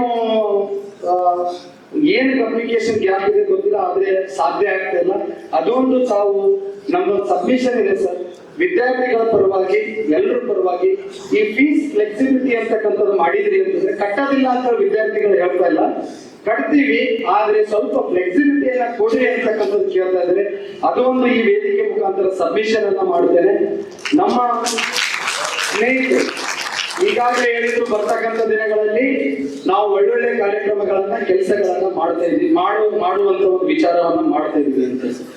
ನಮಗೂ ಕೂಡ being A management student, I am having awareness of paying a corporate this one CSR. ಇವತ್ತು ನಾನು ಗುಲ್ಬರ್ಗ ವಿಶ್ವವಿದ್ಯಾಲಯದಿಂದ 10 ತಿಂಗಳ ಸಂಬಳವನ್ನ ತಗೊಂತೀನಿ ಅಂತಂದ್ರೆ, ಇನ್ ರಿಟರ್ನ್ ಆ ಸಂಬಳದಲ್ಲಿ ಈ ವಿಶ್ವವಿದ್ಯಾಲಯಕ್ಕೆ ಏನಾದ್ರೂ ಕೊಡ್ಬೇಕು ಅಂತಕ್ಕಂಥದ್ದು ನನ್ನ ಕರ್ತವ್ಯ ಆಗುತ್ತೆ. ಸೊ ಹಾಗಾಗಿ ಇದನ್ನ ನನ್ನ ಸ್ನೇಹಿತರಿಗೆ, ನನ್ನ ಕಲೀಗ್ಸ್ಗೆ ಎಲ್ರಿಗೂ ನಾನು ಮನವಿಯನ್ನ ಮಾಡಿದೆ. We are getting salary from the university, but we should give something to this university ಅಂತಕ್ಕಂಥದನ್ನ ವಿಚಾರ ಮಾಡಿ ಪ್ರತಿಯೊಬ್ಬ ಅತಿಥಿ ಉಪನ್ಯಾಸಕರು ಕೇವಲ 1,000 ರೂಪಾಯಿಯನ್ನ ಹಾಕಿ ಇಂಥ ಒಂದು ಟೂರ್ನಮೆಂಟ್ ಅನ್ನ ಮಾಡೋಣ. ಬಹಳಷ್ಟು ವಿದ್ಯಾರ್ಥಿಗಳು ಪಾರ್ಟಿಸಿಪೇಟ್ ಮಾಡ್ತಾರೆ.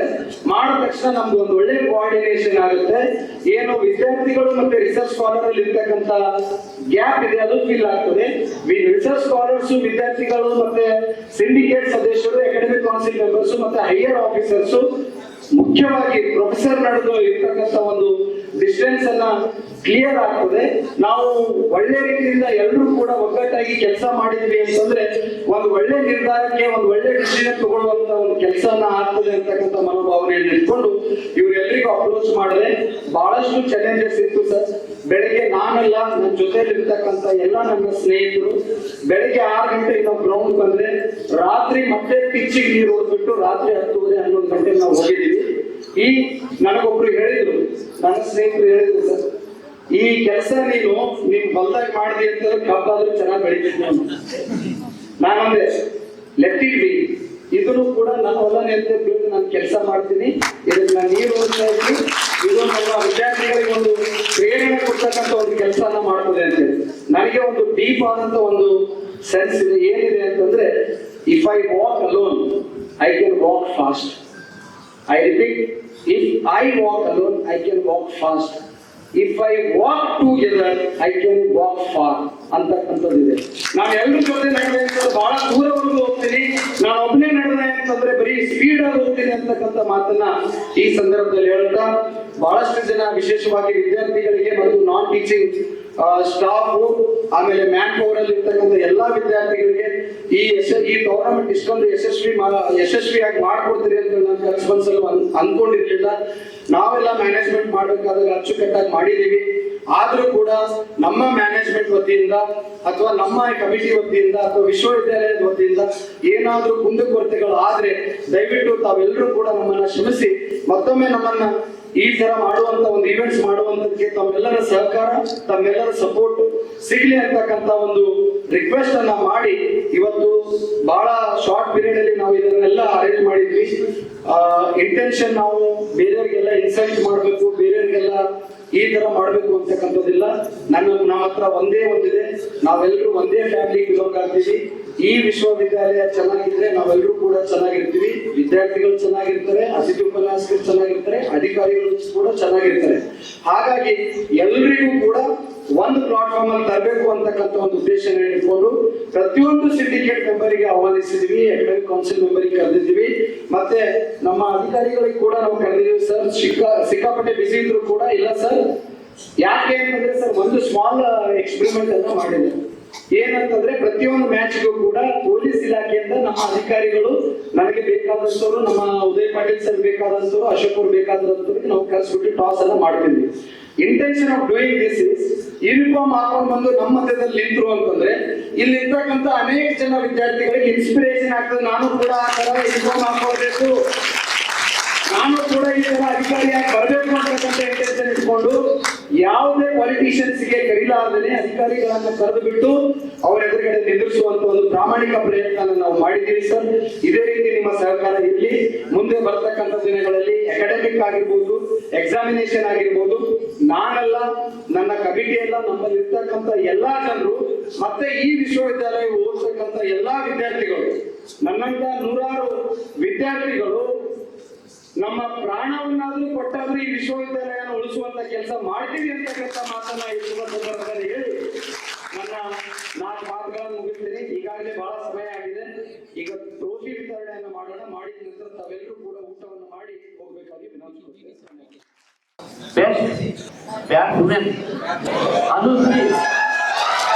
ಅನುಶ್ರೀ ಜೋರಾದ ಚಪ್ಪಾಳೆ.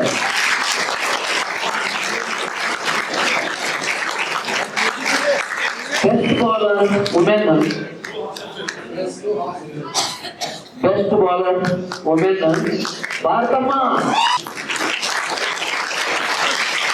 ಈಗ ಮ್ಯಾನ್ ಆಫ್ ದಿ ಸೀರೀಸ್ ಸರಣಿ ಪಂದ್ಯದ ಕಾಮರ್ಸ್ ಡಿಪಾರ್ಟ್ಮೆಂಟ್ ಸಂಜನಾ.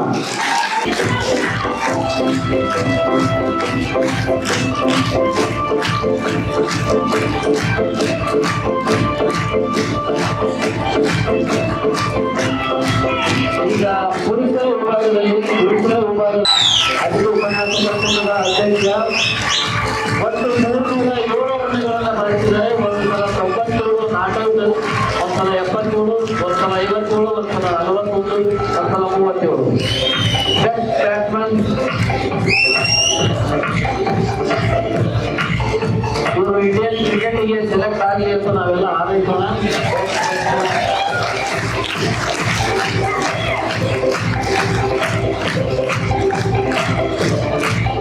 ಮತ್ತೆ ಪುರುಷರಲ್ಲಿ ಬೆಸ್ಟ್ ಬೌಲರ್ ಚಂದ್ರಶೇಖರ್ ಕಳವಡಿ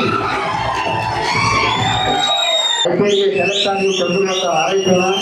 ಜೋರಾದ ಚಪ್ಪಾಳೆ ಅವರಿಗೆ.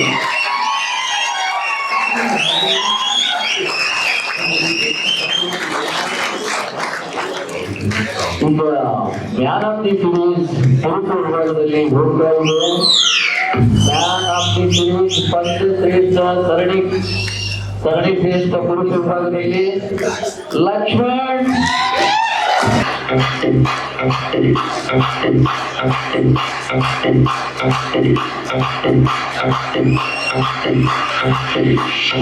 ಸಾಧಕರ ಪುಸ್ತಕಗಳು ನೆಲೆಸಿಕೊಳ್ಳಬೇಕಾಗಿತ್ತು ಮೊದಲು ನಾನು ರನ್ನರ್ ಟೀಮನ್ನು ತಲುಪಿದ್ದೇನೆ.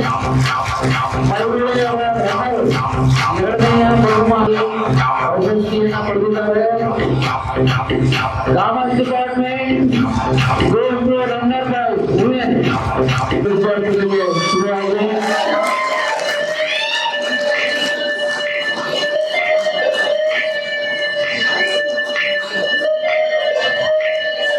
ಓಕೆ, ಧನ್ಯವಾದಗಳು. ರಾಜ್ಯಶಾಸ್ತ್ರ ವಿಭಾಗದ ವಿದ್ಯಾರ್ಥಿನಿಯರು ವೇದಿಕೆ ಬರಬೇಕು. ಪ್ರಥಮ ಬಹುಮಾನ ಮಹಿಳೆಯರ ಕ್ರಿಕೆಟ್ ಪಂದ್ಯಾವಳಿಯಲ್ಲಿ ವಿನ್ನರ್ ಆಗಿದ್ದಾರೆ.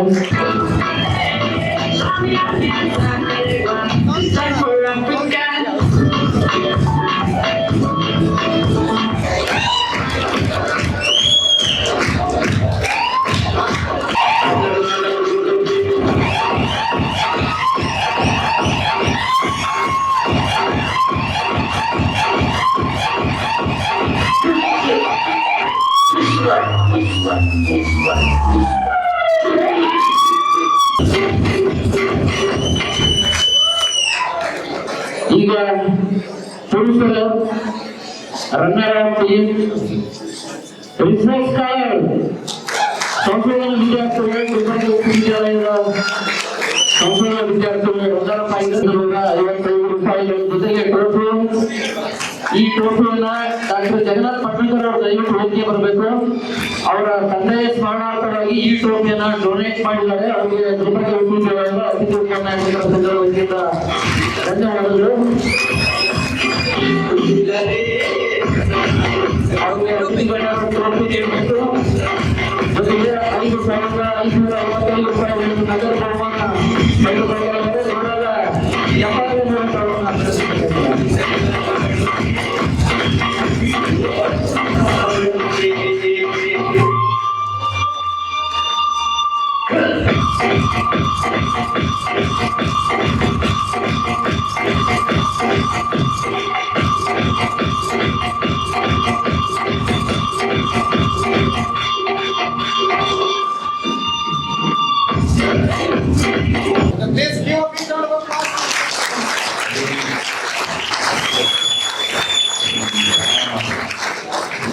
ಬಹಳ ಸಂಶೋಧನೆ ಮಾಡಿ ಈ ಟ್ರೋಫಿ ಗೆದ್ದಿದ್ದಾರೆ. ಮುಂದೆ ಅವರೆಲ್ಲ IPL ಗೆ ಸೆಲೆಕ್ಟ್ ಆಗಲಿ ಅಂತ ಹೇಳಿ ಶುಭ ಹಾರೈಸೋಣ ಸಂಶೋಧನಾ ವಿದ್ಯಾರ್ಥಿಗಳು.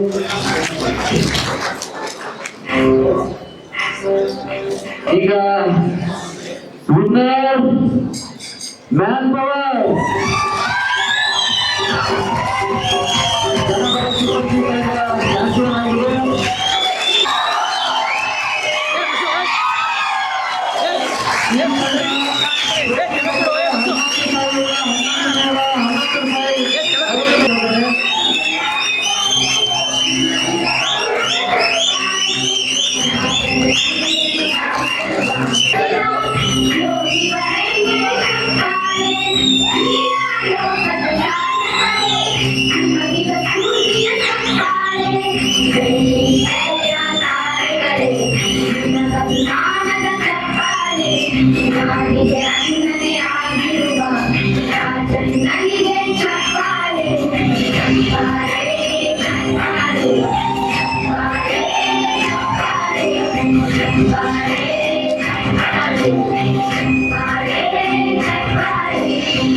ಈ ಒಂದು ಸಮಾರಂಭದಲ್ಲಿ